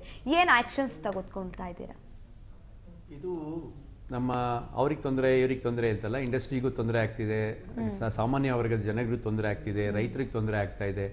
ಯಾಕೆ ಅಂತಂದ್ರೆ ಮೂಲ ಬಂದು ನಮ್ಗೆ ತೈಲ ಇಲ್ಲದೆ ನಾವೇನು ಮಾಡ್ಲಿಕ್ಕೆ ಕಷ್ಟ ಆಗುತ್ತೆ. ಸೊ ಮೂಲನೇ ನಮ್ಗೆ ಏನಂತಂದ್ರೆ ರಾ ಮೆಟೀರಿಯಲ್ ಇಲ್ಲದೆ ಇದ್ರೆ ನೀವು ಪ್ರೊಡಕ್ಷನ್ ತೆಗಿಯಕ್ಕೆ ಆಗೋದಿಲ್ಲ. ರಾ ಮೆಟೀರಿಯಲ್ ಇವಾಗ ಏನಂತಂದ್ರೆ ನಮ್ಗೆ ನಮ್ಮ ದೇಶಕ್ಕೆ ಅಗತ್ಯವಿರೋದು ತೈಲ, ಪೆಟ್ರೋಲು ಮತ್ತೆ ಡೀಸೆಲ್, ಏನು ನಾವು ಗ್ಯಾಸು, ಇದೊಂದು ತೈಲ ಬರ್ತಾ ಇದೆ ಅಲ್ಲಿಂದಾನೆ. ಈಗ ತಾವು ಕೇಳಿದ್ರಿ ಕಾರ್ಮಿಕರಿಗೂ ತೊಂದರೆ ಆಗ್ತಾ ಇದೆ. ಅಫ್ಕೋರ್ಸ್ ಒಂದು ಉದ್ಯಮ ನಡೀತಿರುವಾಗ ಉದ್ಯಮ ನಿಂತ್ರೆ ಅದನ್ನ ಅಳವಡಿಸ್ಕೊಂಡಿರುವಂತ ಕಾರ್ಮಿಕರಿಗೆ ಎಲ್ಲರಿಗೂ ತೊಂದರೆ ಆಗೇ ಆಗುತ್ತೆ. ಸೊ ಈಗ ಇದು ಪೆಟ್ರೋಲು ಮತ್ತೆ ಡೀಸೆಲ್ಲು ಇಂಡಸ್ಟ್ರಿಗೂ ಬಹಳ ಮುಖ್ಯ. ಯಾಕೆಂದ್ರೆ ಎಷ್ಟೋ ಇಂಡಸ್ಟ್ರಿಗಳು ಎಲೆಕ್ಟ್ರಿಕ್ ಅಭಾವದಿಂದ ಡೀಸೆಲ್ಗಳನ್ನೇ ನಡೆಸ್ತಾ ಇದ್ದಾರೆ, ಮತ್ತೆ ಗ್ಯಾಸ್ಗಳಲ್ಲಿ ನಡೆಸ್ತಾ ಇದ್ದಾರೆ. ಸುಮಾರು ಈಗ ವೆಲ್ಡಿಂಗ್ ಇರ್ಬೋದು, ಈಗೆಲ್ಲ ಗ್ಯಾಸ್ ಕಟರ್ಸ್ಗಳೇ ಜಾಸ್ತಿ ಇರೋದು. ಅವರು ಎಲ್ಲಾದ್ರೂ ಏನಾದ್ರು ಕಟಿಂಗ್ ಮಾಡಬೇಕಾದ್ರೆ ಗ್ಯಾಸ್ ಕಟರ್ಸು, ವೆಲ್ಡಿಂಗ್ಸು ಅಲ್ಲಿಗೆ ಹೋಗ್ಬೇಕಾಗತ್ತೆ. ಗ್ಯಾಸ್ ಅಭಾವ ಬಂದ್ರೆ ಅವ್ರ ಉದ್ಯಮ ನಿಂತ್ಕೊಳ್ಳುತ್ತೆ. ಸೊ ಹಾಗಾಗಿ ಪ್ರತಿಯೊಬ್ಬರಿಗೂ ಇದರಿಂದ ತೊಂದರೆ ಇದ್ದೇ ಇದೆ. ಸರ್, ಇವಾಗ ಸ್ಕೂಲು ಕಾಲೇಜಸ್ ಅಲ್ಲೂ ಕೂಡ ಜಾಸ್ತಿ ಗ್ಯಾಸ್ ಸಿಲಿಂಡರ್ ಅಭಾವ ಶುರುವಾಗ್ತಾ ಇದೆ. ನೀವು ಮಕ್ಕಳನ್ನ ಗೌರ್ಮೆಂಟ್ ಸ್ಕೂಲಿಗೆ ಸೇರಿಸಿದ್ದೀರಾ, ಪ್ರೈವೇಟ್ ಸ್ಕೂಲಿಗೆ ಸೇರಿಸಿದ್ದೀರಾ ಸರ್? ನಮ್ಮದು ಪ್ರೈವೇಟ್ ಸ್ಕೂಲೇನೆ, ಆದರೆ ನಾವೆಲ್ಲ ಚಿಕ್ಕದ್ರಲ್ಲಿ ಓದಿಸಿ ಆಯಿತು. ನನಗಾಲೇ ನಮ್ಮ ಮಕ್ಕಳುಗಳು ಮದುವೆಗೆ ಬಂದಿದ್ದಾರೆ ಹೆಚ್ಚು ಕಡಿಮೆ. ಹಾಗಾಗಿ ಇವತ್ತು ಇಂದಿರಾ ಕ್ಯಾಂಟೀನ್ ಅಂತ ರೀತಿನಲ್ಲಿರುವಂಥವು ಮುಚ್ಚಬೇಕಾದ ಪರಿಸ್ಥಿತಿ ಮುಚ್ಚೋಗಿದೆ. ಕಾರಣ ಏನಂದ್ರೆ ಅಭಾವ, ಗ್ಯಾಸ್ ಸಿಗ್ತಾ ಇಲ್ಲ. ಹಾಗಾಗಿ ಒಟ್ಟಾರೆಯಾಗಿ ಈ ಬಡ ಜನತೆ ಮೇಲೆ ಏನು ಇವತ್ತು ನಿರ್ಗತಿಕರಿದ್ದಾರೆ ಅವ್ರ ಮೇಲೆ ದೊಡ್ಡ ಹೊಡೆತವನ್ನ ಇವತ್ತು ಕೊಡ್ತಾ ಇದೆ. ಹಾಗಾಗಿ ಬಹಳಷ್ಟು ಈ ಯುದ್ಧ ಶೀಘ್ರವಾಗಿ ಅಂತ್ಯ ಆಗಬೇಕು. ಅಂತ್ಯ ಆಗಿ ನಮ್ಮಂಥ ದೇಶಗಳು ಇದೊಂದೇ ಅಲ್ಲ, ಇಡೀ ಪ್ರಪಂಚ ಇವತ್ತು ನಿಂತಿರೋವಂಥದ್ದೇ ಈ ಕ್ರೂಡ್ ಆಯಿಲ್ ಮೇಲೆ. ಹಾಗಾಗಿ ಈ ಯುದ್ಧ ನಿಂತರೆ ಮಾತ್ರನೇ ನಮಗೆ ಬದುಕಲಿಕ್ಕೆ ಬಡವರ ಜನತೆ ಬದುಕಲಿಕ್ಕೆ ಸಾಧ್ಯ ಆಗುತ್ತೆ ಅನ್ನೋದು ನನ್ನ ಅಭಿಪ್ರಾಯ. ಸರ್, ನೀವು ರ್ಯಾಪಿಡೋ ಅಥವಾ ಊಬರ್ ಅದ್ಯಾವುದನ್ನು ಬಳಕೆ ಮಾಡಲ್ವಾ? ಮಾಡ್ತಿದ್ದೀವಿ. ರ್ಯಾಪಿಡೋ ಇಲ್ಲ, ಊಬರ್ ಬಳಕೆ ಮಾಡ್ತಿದ್ದೀವಿ. ಇವತ್ತು ಅದ್ರ ಬಗ್ಗೆ ಹೇಳ್ಬೇಕಂದ್ರೆ ಇಡೀ ದಿವಸ ಆಗುತ್ತೆ. ಅದು ನಾವೇ ಬೆಳೆಸಿದ್ದು. ಇವತ್ತು ನಮ್ಮನ್ನೇ ಇವತ್ತು ತಿನ್ನೋ ಮಟ್ಟಕ್ಕೆ ಬಂದು ನಿಂತಿದೆ. ಇವತ್ತು ಬೈಕ್ ಟ್ಯಾಕ್ಸಿ ಇಂಟ್ರೊಡ್ಯೂಸ್ ಮಾಡಿದ್ರು, ಅದು ಹೊಸ ಪರಿಕಲ್ಪನೆ. ಈ ಕಲ್ಪನೆನೇ ಇರಲಿಲ್ಲ, ಬೈಕ್ ಟ್ಯಾಕ್ಸಿ ಬಗ್ಗೆ ಕಲ್ಪನೆನೇ ಇಲ್ದಾರ್ದಂಥದ್ದು. ಇವತ್ತು ಆ ಯೋಜನೆನ ಇವತ್ತು ಕೇಂದ್ರ ಸರ್ಕಾರ ಕಾಯ್ದೆ ಮಾಡಿ ಆ ಕಾಯ್ದೆನ ಜಾರಿ ಮಾಡಲಿಕ್ಕೆ ಎಲ್ಲ ರಾಜ್ಯಗಳಿಗೂ ಒತ್ತಾಯ ಮಾಡ್ತಾ ಇದೆ. ಹಾಗಾಗಿ ಕೆಲವು ರಾಜ್ಯಗಳಲ್ಲಿ ಜಾರಿಯಾಗಿದೆ, ಕೆಲವು ರಾಜ್ಯಗಳಲ್ಲಿ ಇಲ್ಲ. ನಮ್ಮ ಒತ್ತಾಯ ಏನಂದ್ರೆ ಈ ಬೈಕ್ ಟ್ಯಾಕ್ಸಿ ಅನ್ನೋದು ನಿಷೇಧ ಮಾಡಬೇಕು. ಆಲ್ರೆಡಿ ಕೋರ್ಟ್ ಒಂದು ತೀರ್ಪು ಕೊಟ್ಟಿದೆ, ಅದು ಎಲ್ಲೋ ಬೋರ್ಡ್ನಲ್ಲಿ ಒಂದಿಷ್ಟು ಆಪರೇಟ್ ಆಗಬೇಕು ಅನ್ನೋದಕ್ಕೆ ನಿಯಮಾವಳಿಗಳನ್ನ ರೂಪಿಸಿ ಅಂತ ಹೇಳಿ ಡೈರೆಕ್ಷನ್ ಮಾಡಿದೆ. ಹಾಗಾಗಿ ಬೈಕ್ ಟ್ಯಾಕ್ಸಿಗಳು ಬೇಡ. ಅದನ್ನ ನಾವು 70 ವರ್ಷಗಳಿಂದ ನಾವು ಸೇವೆ ಕೊಟ್ಕೊ ಬಂದಿದ್ದೀವಿ. ನಾವು ಎಲ್ಲೋ ಒಂದು ಕಡೆ ನಿರುದ್ಯೋಗಿಗಳು ಆಗ್ತೀವಿ. ಆ ಕಾರಣದಿಂದ ಇವತ್ತು ನಮಗೂ ಬಿಸ್ನೆಸ್ ಇಲ್ದಲೆ ಒದ್ದಾಡ್ತಾ ಇದ್ದೀವಿ. ಬೇಡ ಅಂತ ಹೇಳ್ತಾ ನಾವು ಸರ್ಕಾರಕ್ಕೆ ಒತ್ತಾಯ ಮಾಡ್ತಾ ಇದ್ದೀವಿ ಮೇಡಮ್. ಸರ್, ಇವಾಗ ಟ್ರಾವೆಲ್ ಏಜೆನ್ಸಿಗೂ ಕೂಡ ನೇರವಾಗಿ ಪರಿಣಾಮ ಬಿದ್ದಿದೆ ಇದರಿಂದ. ಯಾಕಂತಂದ್ರೆ ನಾನು ಆಗ್ಲೇ ಅವರಿಗೆ ಕೇಳಿದ ಪ್ರಶ್ನೆನ ಇವಾಗ ನಿಮಗೆ ಕೇಳ್ತೀನಿ. ಅಂತಾರಾಷ್ಟ್ರೀಯ ವಿಮಾನ ನಿಲ್ದಾಣದಲ್ಲಿ ಅವರೇ ಜಾಸ್ತಿ ಕಾಣಿಸ್ಕೊಳ್ಳುವಂಥದ್ದು ಟ್ರಾವೆಲ್ ಏಜೆನ್ಸಿನವರು. ಯಾಕಂತಂದ್ರೆ ಜಾಸ್ತಿ ಜನ ಬರ್ತಾ ಇರ್ತಾರೆ, ಜೊತೆಯಲ್ಲಿ ಅವರಿಗೆ ಅಮೌಂಟ್ ಕೂಡ ಜಾಸ್ತಿ ಸಿಗುತ್ತೆ. ಆ ಥರ ಒಂದು ನಂಬಿಕೆ ಇಟ್ಕೊಂಡು ಆದ್ರೆ ಅಲ್ಲಿಗೆ ಹೋಗ್ತಾ ಇದ್ರು. ಇವಾಗ ಸಂಪೂರ್ಣವಾಗಿ ಅಲ್ಲಿ ಜನ ಬರೋದೇ ಕಡಿಮೆ ಆಗ್ತಾ ಇದೆ. ಇಂಥ ಪರಿಸ್ಥಿತಿಯಲ್ಲಿ ಅವರ ಒಂದು ಕುರಿತಾಗಿ ನೀವೇನಾದ್ರೂ ಮನವಿಯನ್ನ ಸಲ್ಲಿಕೆ ಮಾಡಿದ್ದೀರಾ ಸರ್ಕಾರಕ್ಕೆ? ಈಗ ಏನಾಗಿದೆ ಅಂತಂದರೆ, ಈಗ ವಿಮಾನಗಳು 20% ಅಷ್ಟು ಮಾತ್ರ ಕಮ್ಮಿ ಆಗಿದೆ. 100% ವಿಮಾನಗಳು ನಿಂತಿಲ್ಲ. ಬೇರೆ ಹೊರ ದೇಶಗಳಿಂದ ಏನು ಬರ್ತಾ ಇದೆ ಅಷ್ಟು ಇಂಟರ್ನ್ಯಾಷನಲ್ ಏರ್ಪೋರ್ಟ್ಸಲ್ಲಿ ಒಂದು 20% ಏನು ಪಾಶ್ಚಿಮಾತ್ಯ ದೇಶಗಳಿಂದ ಬರುವಂಥದ್ದೇನಿದೆ ಅದ್ರಲ್ಲಿ ಪರ್ಸೆಂಟೇಜ್ ಕಮ್ಮಿ ಆಗಿದೆ. ಕಂಪ್ಲೀಟ್ ನಿಂತಿದೆ ಅಂತ ಹೇಳಲಿಕ್ಕೆ ಆಗೋದಿಲ್ಲ. ಸೊ ವ್ಯಾಪಾರ ಅವ್ರಿಗೂ ಸ್ವಲ್ಪ ಕುಂಠಿತವಾಗಿದೆ. ಯಾಕೆ ಅಂತಂದರೆ ಅಲ್ಲಿಂದ ಟ್ಯಾಕ್ಸಿಗಳನ್ನೇ ಅವಲಂಬಿಸ್ಕೊಂಡಿರ್ತಿದ್ರು. ಈಗ ಪ್ರಯಾಣಿಕರು ವಿಮಾನದಿಂದ ಬಂದರೆ ಟ್ಯಾಕ್ಸಿ ತಕ್ಷಣ ಬುಕ್ ಮಾಡ್ಕೊಳ್ತಾ ಇದ್ರು. ಈಗ ಅವ್ರಿಗೂ ಸ್ವಲ್ಪ ತೊಂದರೆ ಆಗಿದೆ, ಒಂದು 20% ತೊಂದರೆ ಆಗಿದೆ. ಜಗತ್ತಿಗೆ ತೊಂದರೆ ಆಗಿದೆ, ಎಲ್ಲರಿಗೂ ತೊಂದರೆ ಆಗಿದೆ. ನಾವೆಲ್ಲರೂ ಒಟ್ಟಿಗೆ ಸೇರಿ ಅದನ್ನು ಎದುರಿಸಬೇಕಾದಂಥ ಪರಿಸ್ಥಿತಿ ಈಗ ನಮಗೆ ಬಂದಿದೆ.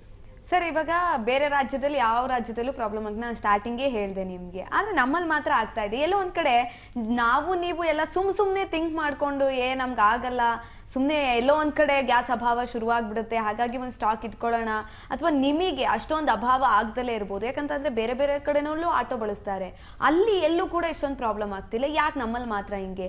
ನಿಮ್ಗೆ ಏನು ಅನಿಸುತ್ತೆ? ಅಲ್ಲ, ನಮ್ಗೆ ಅನಿಸೋದು ನೇರವಾಗಿ 100 ರೂಪಾಯಿ ಆದಾಗ ನಮ್ಗೇನು ಅನಿಸ್ತದೆ ಅಂದ್ರೆ ಅಭಾವ ಸೃಷ್ಟಿಯಾಗಿದೆ ಅಂತಾನೆ ನಾವು ಹೇಳ್ಬೇಕಾಗಿರೋದು. ಇವಾಗ ಅದೇ ಬೆಲೆ ಇದ್ದು ಬೆಲೆ ಜಾಸ್ತಿ ಆಗ್ಲಿಲ್ಲ ಅಂದಿದ್ರೆ ಅಭಾವ ಇಲ್ಲ ಅಂತ ನಾವು ತಿಳ್ಕೊಳ್ತಿದ್ವಿ. ಗ್ಯಾಸ್ ಏಜೆನ್ಸಿಗಳು ಅದನ್ನ ಎನ್ಕ್ಯಾಚ್ ಮಾಡ್ಕೊಂಡಿರ್ಬೋದಲ್ವಾ ಸರ್? ಇವಾಗ ಆಗಿರುವಂತ ಒಂದು ಪ್ರೆಸೆಂಟ್ ಸಿಚುಯೇಷನ್ಸ್ ನ ಎಲ್ಲೋ ಒಂದ್ ಕಡೆ ಅವರ ಲಾಭಕ್ಕೆ ದುರುಪಯೋಗ ಪಡಿಸ್ಕೊಂಡಿರ್ಬೋದಲ್ವಾ? ಖಂಡಿತ. ಅದು ಪ್ರೈವೇಟ್ ಕಂಪನಿಗಳು ಇವತ್ತು ಆ ರೀತಿಯಾಗಿ ದುರ್ಲಾಭ ಬಳಸ್ಕೊಳ್ಳುವಂತ ಎಲ್ಲಾ ಸಾಧ್ಯತೆಗಳಿವೆ. ಅದೇ ನಾನು ಹೇಳಿದ್ದು, 100 ರೂಪಾಯಿ ಬೆಲೆ ಜಾಸ್ತಿ ಆಗಿದೆ. 60 ರೂಪಾಯಿ ಇದ್ದಂತ ಗ್ಯಾಸ್ ಬೆಲೆ ಒಟ್ಟಾರೆಯಾಗಿ 40 ರೂಪಾಯಿ ಪರ್ ಲೀಟರ್ ಜಾಸ್ತಿ ಆಯ್ತು ಅಂದ್ರೆ ಯಾವ ರೀತಿಯಾಗಿ ನಾವು ಜೀವನ ಮಾಡೋದು? ಗ್ಯಾಸ್ಗೆನೆ ನಾವು ಹೆಚ್ಚು ಕಡಿಮೆ 250ರಿಂದ 300 ರೂಪಾಯಿ ಹೆಚ್ಚಿಗೆ ಕೊಡ್ಬೇಕಂದಾಗ ಪ್ರಯಾಣಿಕರು ಕೇಳಿದ್ರೆ ಕೊಡ್ತಾರ? ಸಡನ್ ಆಗಿ ನಾವು ಮೀಟರ್ ಹಾಕೊಂಡು ಹೊಡಿತಾ ಇರೋಂಥ ಜನ ಸಡನ್ ಆಗಿ ನಾವು ಮೀಟರ್ ಜಾಸ್ತಿ ಮಾಡ್ಕೊಡಿ ಅಂತ ಕೇಳಕ್ಕಾಗುತ್ತಾ? ಪ್ರಯಾಣಿಕರ ಹತ್ರ ಕೆಲವರು ರಿಕ್ವೆಸ್ಟ್ ಮಾಡ್ಕೋತಾ ಇದೀವಿ, ಒಂದು 5 ರೂಪಾಯಿ ಜಾಸ್ತಿ ಕೊಡಿ ಅಂತ ಹಿಂಗೆ ಪ್ರಯಾಣಿಕರ ಹತ್ರ. ಇವತ್ತು ಏನಾಗ್ಬಿಟ್ಟಿದೆ ಅಂದ್ರೆ ಈ ರೀತಿ ದೊಡ್ಡ ಮಟ್ಟದ ಏಕಾಏಕಿ ಜಾಸ್ತಿ ಆದಾಗ ಜನನೂ ನಮ್ಮ ಹತ್ರ ಬರ್ಲಿಕ್ಕೂ ಇವತ್ತು ಹಿಂದೆ ಮುಂದೆ ನೋಡ್ತಾ ಇದ್ದಾರೆ. ಹಾಗಾಗಿ ಸರ್ಕಾರ ಕೂಡಲೇ ಇಂಥವ್ರನ್ನ ನಿಯಂತ್ರಣಕ್ಕೆ ತಗೊಳ್ಬೇಕು ಅನ್ನೋದು ನಾವು ಹೇಳ್ತಾ ಇರೋದು. ಸರ್, ಮುಂಚೆ ಎಷ್ಟು ಗ್ರಾಹಕರು ಬರ್ತಾ ಇದ್ರು, ಇವಾಗ ಎಷ್ಟು ಲಾಸ್ ಆಗ್ತಾ ಇದೆ ನಿಮ್ಗೆ? ಎಷ್ಟು ಗ್ರಾಹಕರು ಬರ್ತಿದ್ದಾರೆ ಮೇಡಮ್? ಇವತ್ತು ನಾವು 12ರಿಂದ 14 ಗಂಟೆಗಳ ಕೆಲಸ ಮಾಡ್ತಾ ಇದ್ದೀವಿ, ಆಟೋ ಓಡಿಸ್ತಾ ಇದ್ದೀವಿ. ಆಟೋ ಓಡಿಸಿದ್ರು ನಮಗೆ ಮೊದಲಿದ್ದಂಥದ್ದು ಇವತ್ತು ಹಲವಾರು ವಿಧಾನಗಳು ಇವತ್ತು ಇಂಟ್ರೊಡ್ಯೂಸ್ ಆಗಿಬಿಟ್ಟಿವೆ. ಟ್ಯಾಕ್ಸಿಗಳಿಗೆ ಇವತ್ತು ದೊಡ್ಡ ಮಟ್ಟದಲ್ಲಿ ಗ್ರಾಹಕರು ಸಿಗ್ತಾ ಇದ್ದಾರೆ. ಅದೇ ರೀತಿ ಬೈಕ್ ಟ್ಯಾಕ್ಸಿಗಳಿಂದ, ಅದೇ ರೀತಿ ಇವತ್ತು ಶ್ರೀಶಕ್ತಿ ಯೋಜನೆಯಿಂದ ಸಾಕಷ್ಟು ಆ ಕಡೆ ಶಿಫ್ಟ್ ಆಗಿದ್ದಾರೆ. ಅದೇ ರೀತಿ ನಮಗೆ ಆಟೋಗಳ ಸಂಖ್ಯೆನೂ ಜಾಸ್ತಿ ಆಗ್ತಾ ಇದೆ. ಈ ಎಲ್ಲ ಕಾರಣಗಳಿಂದ ನಮಗೆ 20 ಜನ ಸರಾಸರಿ 20ರಿಂದ 25 ಜನ ಪ್ರಯಾಣಿಕರು ಪ್ರಯಾಣ ಮಾಡ್ತಿದ್ರು. ಅದ್ರ ಸಂಖ್ಯೆ ಕುಸಿತ ಆಗಿ ಇವತ್ತು 15 ಜನಕ್ಕೆ ಬಂದು ನಿಂತಿರುವಂತದ್ದು. 15 ಜನದಿಂದಲೇ ನಾವು ಇವತ್ತು ಜೀವನ ಮಾಡುವಂತ ಪರಿಸ್ಥಿತಿ ನಿರ್ಮಾಣ ಆಗಿದೆ. ಬರ್ತಾ ಇರುವಂತ ಇನ್ಕಮ್ ಅಲ್ಲಿ ಟೋಟಲ್ ಕಡಿಮೆ ಜೀವನ ಮಾಡೋದು ಕಷ್ಟ ಆಗ್ತಾ ಇದೆ. ಮಾಡೆಲ್ಸ್ ಚೇಂಜ್ ಆಗ್ತಾ ಇದ್ದಂಗೆ ಪ್ರತಿಯೊಂದು ವ್ಯಾಪಾರಗಳು ಅದೇ ತರನೇ ಆಗುತ್ತೆ. ನಮ್ಮ ಸ್ನೇಹಿತರು ಹೇಳಿದಾಗೆ ಮೆಟ್ರೋ ಬರ್ಲಿಕ್ಕೆ ಮುಂಚೆ ಆಟೋಗಳು ತುಂಬಾ ಚೆನ್ನಾಗಿ ಓಡ್ತಾ ಇದ್ವು. ಸೊ ಮೆಟ್ರೋ ಬಂದಿದ ತಕ್ಷಣನೇ ಪ್ರತಿನಿತ್ಯ ಅದು ಸುಮಾರು 2ರಿಂದ 4 ಲಕ್ಷ ಜನರನ್ನ ಅದು ಕ್ಯಾರಿ ಮಾಡ್ತಾ ಇದೆ.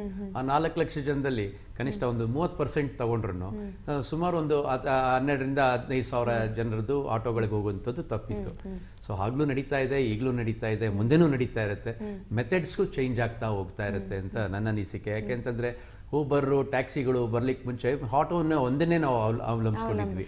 ಅದಕ್ಕೂ ಸ್ವಲ್ಪ ಹಿಂದೆ ಹೋದ್ರೆ ನಾವು ಜಟ್ಕಾ ಅಂತ ಕೇಳಿರ್ಬೇಕು ನೀವು, ತಮ್ಗೆಲ್ಲ ಗೊತ್ತಿರೋದಿಲ್ಲ, ಯಾಕೆಂತಂದ್ರೆ ಟಾಂಗಾ ಅಂತ ಕರೀತಾ ಇದ್ರು ಎಲ್ಲ ಕಡೆ. ನಾವು ಬಸವನಗುಡಿಯಲ್ಲಿ ಟಾಂಗಾ ಸ್ಟೇಷನ್, ಶಿವಾಜಿನಗರದಲ್ಲಿ, ಚಿಕ್ಕಪೇಟೆನಲ್ಲಿ ಎಲ್ಲ ಕಡೆನೂ ಅದ್ರದ್ದೊಂದು ಜಟ್ಕಾ ಸ್ಟ್ಯಾಂಡ್ ಅಂತ ಅದಕ್ಕೆ ಹೆಸರಿಟ್ಟಿರ್ತಿದ್ರು. ಆಗ್ಲೂ ನಡೀತಿತ್ತು. ಆಗ್ಲೂ ಆಟೋ ಬಂದಾಗ ಜಟ್ಕಾ ಸ್ಟ್ಯಾಂಡ್ ಅವ್ರನ್ನೆಲ್ಲ ಅವಾಗ ಯೋಚನೆ ಮಾಡ್ತಿದ್ರು, ನಾನು ಹೊಟ್ಟೆ ಮೇಲೆ ಹೊಡೆದು ಬಿಟ್ರಲ್ಲಪ್ಪ, ನನ್ನ ಕುದುರೆನ ಹೆಂಗ್ ಸಾಕ್ಬೇಕು, ನನ್ನ ಜನನ ಹೆಂಗ್ ಸಾಕ್ಬೇಕು, ನಮ್ಮ ಮನೆಯವ್ರನ್ನ ಹೆಂಗ್ ನಾನು ಬೆಳೆಸ್ಬೇಕು. ಆಟೋ ಬಂದಿದೆ, ಆಟೋಗೆ ನಾನು ಆ ಕಾಲದಲ್ಲಿ 10-15 ಸಾವಿರ ರೂಪಾಯಿ ಒಂದು ಆಟೋ ತಗೊಳ್ಬೇಕಾದ್ರೆ ಅವ್ರ ಹತ್ರ ಬಂಡವಾಳ ಇರ್ತಿರ್ಲಿಲ್ಲ. ಸೊ ಹೇಗೋ ಕುದುರೆನ ಹೇಗೋ ಅಲ್ಲಿ ಇಲ್ಲಿ ಹುಲ್ಲಾಕೊಂಡು ಮೇಯಿಸ್ಕೊಂಡು ಹೆಂಗೋ ಜೀವನ ನಡೆಸ್ತಾ ಇದ್ರು. ಅವರೆಲ್ಲ ಆಟೋಮೆಟಿಕ್ ಆಗಿ ಶಿಫ್ಟ್ ಆದ್ರು, ಆಟೋಗೆ ಶಿಫ್ಟ್ ಆದ್ರು. ಸೊ ಈಗ ಟ್ಯಾಕ್ಸಿಗಳು ಬಂದ್ಮೇಲೆ ಆಟೋನವರೇ ಸುಮಾರು ಜನ ಟ್ಯಾಕ್ಸಿಗಳು ಓಡಿಸ್ತಾ ಇರೋದು. ನನಗೆ ತಿಳಿದಾಗೆ 90% ಏನಿದ್ದಾರೆ ಆಟೋಸ್ ಏನಿತ್ತು ಆಟೋಯಿಂದ ಕನ್ವರ್ಟ್ ಆಗಿ ಟ್ಯಾಕ್ಸಿಗಳಿಗೆ ಬಂದಿದ್ದಾರೆ. ಟ್ಯಾಕ್ಸಿಗಳಿಂದ ಈ ನೆಕ್ಸ್ಟ್ ಏನ್ ಬರುತ್ತೆ ಆಧುನಿಕ ಯುಗ, ಅದಕ್ಕೆ ನಾವು ಅಡ್ಜಸ್ಟ್ ಆಗ್ಲೇಬೇಕು. ನಮ್ಮ ಜೀವನನೇ ಒಂದು ಅಡಾಪ್ಟ್ ಆಗ್ತಾ ಇರಬೇಕು. ಹೊಸದು ಬಂದಾಗ ಹೊಸದಕ್ಕೆ ಅಡ್ಜಸ್ಟ್ ಆಗಬೇಕು. ಫಾರ್ ಎಕ್ಸಾಂಪಲ್ ನಿಮ್ಗೆ ಹೇಳ್ಬೇಕಾದ್ರೆ ಹಿಂದೆ ಎಲ್ಲ ಅಕೌಂಟೆಂಟ್ಸ್ ಕೂತ್ಕೊಂಡು ಬುಕ್ಗಳಲ್ಲಿ ನಾವು ಅಕೌಂಟ್ಸ್ ಬರೀತಾ ಕೂತಿರ್ತಿದ್ವಿ. ಬೆಳಗ್ಗೆಯಿಂದ ಸಂಜೆವರೆಗೂ ಅವ್ನಿಗೆ ಅಕೌಂಟ್ಸ್ ಬರೆಯೋದೇ ಕೆಲಸ ಇತ್ತು. ಕಂಪ್ಯೂಟರ್ಸ್ ಬಂತು, ಕ್ಯಾಲ್ಕುಲೇಟರ್ಸ್ ಬಂತು. ಕ್ಯಾಲ್ಕುಲೇಷನ್ ಬಂದಾಗ ಲೆಕ್ಕನೇ ಮರ್ತೋಗ್ಬಿಡ್ತು. ಆಮೇಲೆ ಯಾವಾಗ ಕೈನಲ್ಲಿ ಮೊಬೈಲ್ಗಳು ಬಂತು, ಫೋನ್ ನಂಬರ್ಗಳು ಮರ್ತೋಗ್ಬಿಡ್ತು. ಅವಾಗ 500-600 ನಂಬರ್ಗಳು ತಲೆನಲ್ಲಿ ಇರ್ತಿತ್ತು. 500-600 ಜನಕ್ಕೆ ಒಂದು ನಿಮಿಷ ಫೋನ್ ಮಾಡಿ ಹೆಸರು ಹೇಳಿದ್ರೆ ಸಾಕು, ನಿಮ್ಮ ಹೆಸರು ಹೇಳಿದ ತಕ್ಷಣ ಟಕ್ಕಂತ ನಂಬರ್ ಹೊಡಿತಾ ಇದ್ವಿ. ಇವತ್ತು ಮೊಬೈಲ್ ತಗೊಂಡು ನೋಡುವಂತ ಪರಿಸ್ಥಿತಿ ಬಂದಿದೆ. ಹಾಗೆ ನಾವು ಹೆಂಗೆ ಚೇಂಜ್ ಆಗ್ತಿದೀವಿ ಅದೇ ತರನೇ ಚೇಂಜಸ್ ಆಗ್ತಿರುತ್ತೆ. ಕಂಪ್ಯೂಟರ್ಸ್ ಬಂತು. ಕಂಪ್ಯೂಟರ್ಸ್ ಬಂದ್ಮೇಲೆ ಅಕೌಂಟೆಂಟ್ಸ್ ಗತಿಗಳೆಲ್ಲ ಏನಪ್ಪಾ ಅಂತ ಜನ ಎದುರ್ಕೊಳ್ಳೋಕೆ ಶುರು ಮಾಡಿದ್ರು. ಇವತ್ತು ಅಕೌಂಟೆಂಟ್ಗಳಿಗೆ ಬೇಡಿಕೆ ಇದ್ದೇ ಇದೆ. ಬೇಕೇ ಬೇಕಲ್ಲ.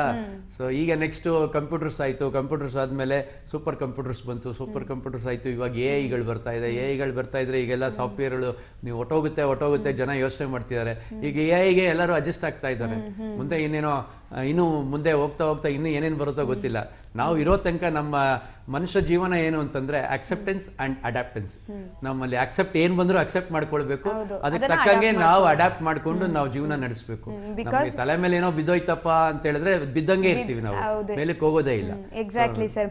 ಯಾಕಂತ ಅಂದ್ರೆ ನಾವು ಮುಂಚೆ ನಮ್ಮ ಪರಿಸ್ಥಿತಿ ಹೆಂಗಿತ್ತಂತ ಅಂದ್ರೆ ಆದಿಮಾನವನ ಕಾಲ ಆ ತರದೆಲ್ಲ ಇದ್ದಂತ ಪರಿಸ್ಥಿತಿಯಲ್ಲಿ ಕಾಡಲ್ಲಿ ಏನೋ ಒಂದು ಗೆಣ್ ಸಿಕ್ತು ಅಂತ ಅಂದ್ರೆ ನಾವು ಅದನ್ನೇ ತಗೊಂಡ್ ತಿಂತಿದ್ವಿ. ಅದಿನ್ನೆಲ್ಲೂ ಬೇಸಕ್ ಹೋಗ್ತಿರ್ಲಿಲ್ಲ, ಏನೂ ಇಲ್ಲ. ಪ್ರಾಣಿ ಪಕ್ಷಿಗಳನ್ನ ತಿಂತಾರೆ ಅಂತ ಅಂದ್ರೂ ಕೂಡ ಅದನ್ನ ಹಾಗೆ ತಿಂತಾ ಇದ್ರು, ಎಲ್ಲೂ ಕೂಡ ಬೇಯಿಸ್ತಾ ಇರ್ಲಿಲ್ಲ. ಆ ಪರಿಕಲ್ಪನೆ ಅವ್ರಿಗಿರ್ಲಿಲ್ಲ. ಯಾವಾಗ ಬೆಂಕಿ ಉತ್ಪಾದನೆ ಆಯ್ತು, ಬೆಂಕಿಯನ್ನ ಕಂಡಿಡ್ಕೊಂಡ ಮಾನವ, ಅದಾದ ನಂತರ ಅದರಿಂದ ಬೇಯಿಸ್ಕೊಂಡು ತಿನ್ಬೋದು ಅನ್ನೋದನ್ನ ಕಲ್ತ. ನೆಕ್ಸ್ಟ್ ಹಂಗೆ ಜೀವನ ಮುಂದಕ್ಕೆ ಹೋಗ್ತಾ ಅದನ್ನ ಪರಿವರ್ತನೆ ಮಾಡ್ಕೊಂಡು ಮುಂದೆ ಬೆಳೆಯೋದಕ್ಕೆ ಶುರು ಮಾಡಿದೆ. ಇವಾಗ ಗ್ಯಾಸ್ ಅನ್ನೋದು ಬಂದಿದೆ. ಗ್ಯಾಸ್ ಇಂದ ಮತ್ತೆ ಹಿಂದೆ ಹೋಗ್ತಿದ್ದಾರೆ. ನೆಕ್ಸ್ಟ್ ಒಲೆ ಬಂದಾದ್ಮೇಲೆ ಗ್ಯಾಸ್ ಬಂತು. ಇವಾಗ ಗ್ಯಾಸ್ ಇಂದ ಹಿಂದೆ ಹೋಗಿ ಒಲೆ ಆಗ್ತಿದಂಗೆ ನೆಕ್ಸ್ಟ್ ಬೇಡ ಹಸಿ ತರಕಾರಿನೇ ತಿನ್ನೋಣ ಅನ್ನುವಂತ ಪರಿಸ್ಥಿತಿ ಏನಾದ್ರು ಇಲ್ಲ. ಈಗ ಸೋಲಾರ್ ಸಿಸ್ಟಮ್ ಮೇಲೆ ಸಾಕಷ್ಟು ಏನಿದೆ ನಮ್ಮ ಸೂರ್ಯನಿಂದ ಈ ವಿದ್ಯುತ್ನ ಯಾವ ರೀತಿ ನಾವು ಮಾಡ್ಕೊಳ್ತೀವಿ ಪವರ್ ಜನರೇಷನ್ ಸಾಕಷ್ಟು ಬಂದಿದೆ. ನಾವು ಹಳೆ ಕಾಲದಲ್ಲಿ ಕೂಡ ಪವರ್ ಇರ್ತಿತ್ತು, ಆ ಪವರ್ ಮೇಲೆನೆ ಆಚೆ ಕಡೆ ಬಂಡೆ ಮೇಲೆ ಇಡ್ತಿದ್ರು, ಅದೇನೋ ಬಿಸಿ ಆಗ್ತಿತ್ತು, ತಿನ್ಕೊಳ್ತಾ ಇದ್ರು. ಈಗ ಅದರಿಂದ ಸಾಕಷ್ಟು ನಾವು ಟೆಕ್ನಾಲಜಿ ತುಂಬಾ ಮುಂದೆ ಹೋಗಿದೆ. ಇಂಡಕ್ಷನ್ ಸ್ಟವ್ಸ್ ನಾವು ಎಕ್ಸ್ಪೆಕ್ಟೇ ಮಾಡಿರಲಿಲ್ಲ, ಸುಮ್ಮನೆ ಸ್ವಿಚ್ ಹಾಕಿದ್ರೆ ಟಕ್ ಅಂತ ಒಂದು ಸೆಕೆಂಡ್ ಅಲ್ಲಿ ನೀರು ಕಾದ್ಬಿಡುತ್ತೆ. ಈ ತರ ಎಲ್ಲ ಬರ್ತಾ ಇರೋದ್ರಿಂದ ಗ್ಯಾಸ್ನ ನಾವು ಅವಾಯ್ಡ್ ಮಾಡ್ಬೋದು. ಮುಂದಿನ ದಿನಗಳಲ್ಲಿ ಖಂಡಿತವಾಗ್ಲೂ ಇನ್ನೂ ಚೇಂಜಸ್ನ ನಾವು ಮುಂದೆ ನೋಡ್ತೀವಿ. ನೆಕ್ಸ್ಟ್ ಜನರೇಷನ್ ಅಂತೂ, ನಮ್ಮ ಮುಂದಿನ ಜನರೇಷನ್ ಅಂತೂ ಇನ್ನೂ ಸಾಕಷ್ಟು ಬದಲಾವಣೆಗಳನ್ನ ನೋಡ್ತೀವಿ. ಸರ್ ಕೊನೆಯದಾಗಿ ಏನು ಹೇಳ್ತೀರಾ? ಏನು ಈ ಗಲ್ಫ್ ಯುದ್ಧ ನಡೀತಾ ಇದೆ, ಅದು ಶೀಘ್ರವಾಗಿ ಅಂತ್ಯ ಆಗ್ಬೇಕು. ಅಂತ್ಯ ಆದ್ರೆ ನಮ್ ಕೈಲೂ ಇಲ್ಲ, ನಿಮ್ ಕೈಲೂ ಇಲ್ಲ, ಅವ್ರ ಕೈಲೂ ಇಲ್ಲ.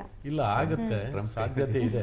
ಟ್ರಂಪ್ ಕೈನಲ್ಲಿ ಟ್ರಂಪ್ ಅನ್ನೋದು ಇಡೀ ಪ್ರಪಂಚದಲ್ಲಿ ಸೂಪರ್ ಪವರ್ ದೇಶ ಆಗ್ಬೇಕು ಅಂತ ಅಮೆರಿಕ ಏನು ಯೋಚನೆ ಮಾಡ್ತಾ ಇದೆ. ಮುಂದೊಂದ್ ದಿವಸ ನಮಗೂ ಆ ರೀತಿಯಾದಂತ ವಾತಾವರಣ ಕ್ರಿಯೇಟ್ ಆಗ್ತದೆ ಅನ್ನೋದು ನಮಗೂ ಅನುಭವ ಬರ್ತಾ ಇದೆ. ಹಾಗಾಗಿ ಇವತ್ತು ವೆನೆಜುವೆಲಾ ಮತ್ತೆ ಈ ಯಾವ ರೀತಿ ಲಿಬಿಯಾಗಿ ಏನಾಗ್ತು, ಈ ಎಲ್ಲಾ ವಿಚಾರಗಳನ್ನ ಇಟ್ಕೊಂಡ್ರೆ ಇವತ್ತು ಗಲ್ಫ್ ಕಂಟ್ರೀಸು ಈ ರೀತಿಯಾದಂತ ಯುದ್ಧನ ಕೊನೆಗಳಿಸಿದ್ರೆ ಮಾತ್ರನೇ ನಾವು ಈ ಬಡ ಜನತೆ ಬದುಕಲಿಕ್ಕೆ ಸಾಧ್ಯ ಆಗುತ್ತೆ ಅಂತ ನಾನು ಹೇಳ್ತೀನಿ. Thank you so much sir, ಇಬ್ರಿಗೂ ಕೂಡ ನಮ್ಮ ಜೊತೆ ಭಾಗಿಯಾಗಿ ಇಷ್ಟೊತ್ತು ಮಾತನಾಡಿದ್ದಕ್ಕಾಗಿ. ನೋಡಿ, ಏನೇ ಆಗ್ತಾ ಇರ್ಬೋದು, ಏನೇ ಆಗಿರಬಹುದು, ಆದ್ರೆ ನಮ್ಮ ಮೇಲೆ ಇರುತ್ತೆ, ಎಲ್ಲವೂ ಕೂಡ ತಾತ್ಕಾಲಿಕ. ಅದನ್ನ ಹೇಗೆ ಆ ಪರಿಸ್ಥಿತಿಯನ್ನ ನಿಭಾಯಿಸ್ತೀವಿ ಅನ್ನೋದು ಕೂಡ ನಮ್ಮ ಮೇಲೆ ಡಿಪೆಂಡ್ ಆಗ್ತಾ ಇರುತ್ತೆ. ನೋಡ್ತಾ ಇರಿ ರಾಜ್ ನ್ಯೂಸ್ ಕನ್ನಡ, ಜನಸೇವೆಗೆ ನಾವು ಸದಾ ಸಿದ್ಧ.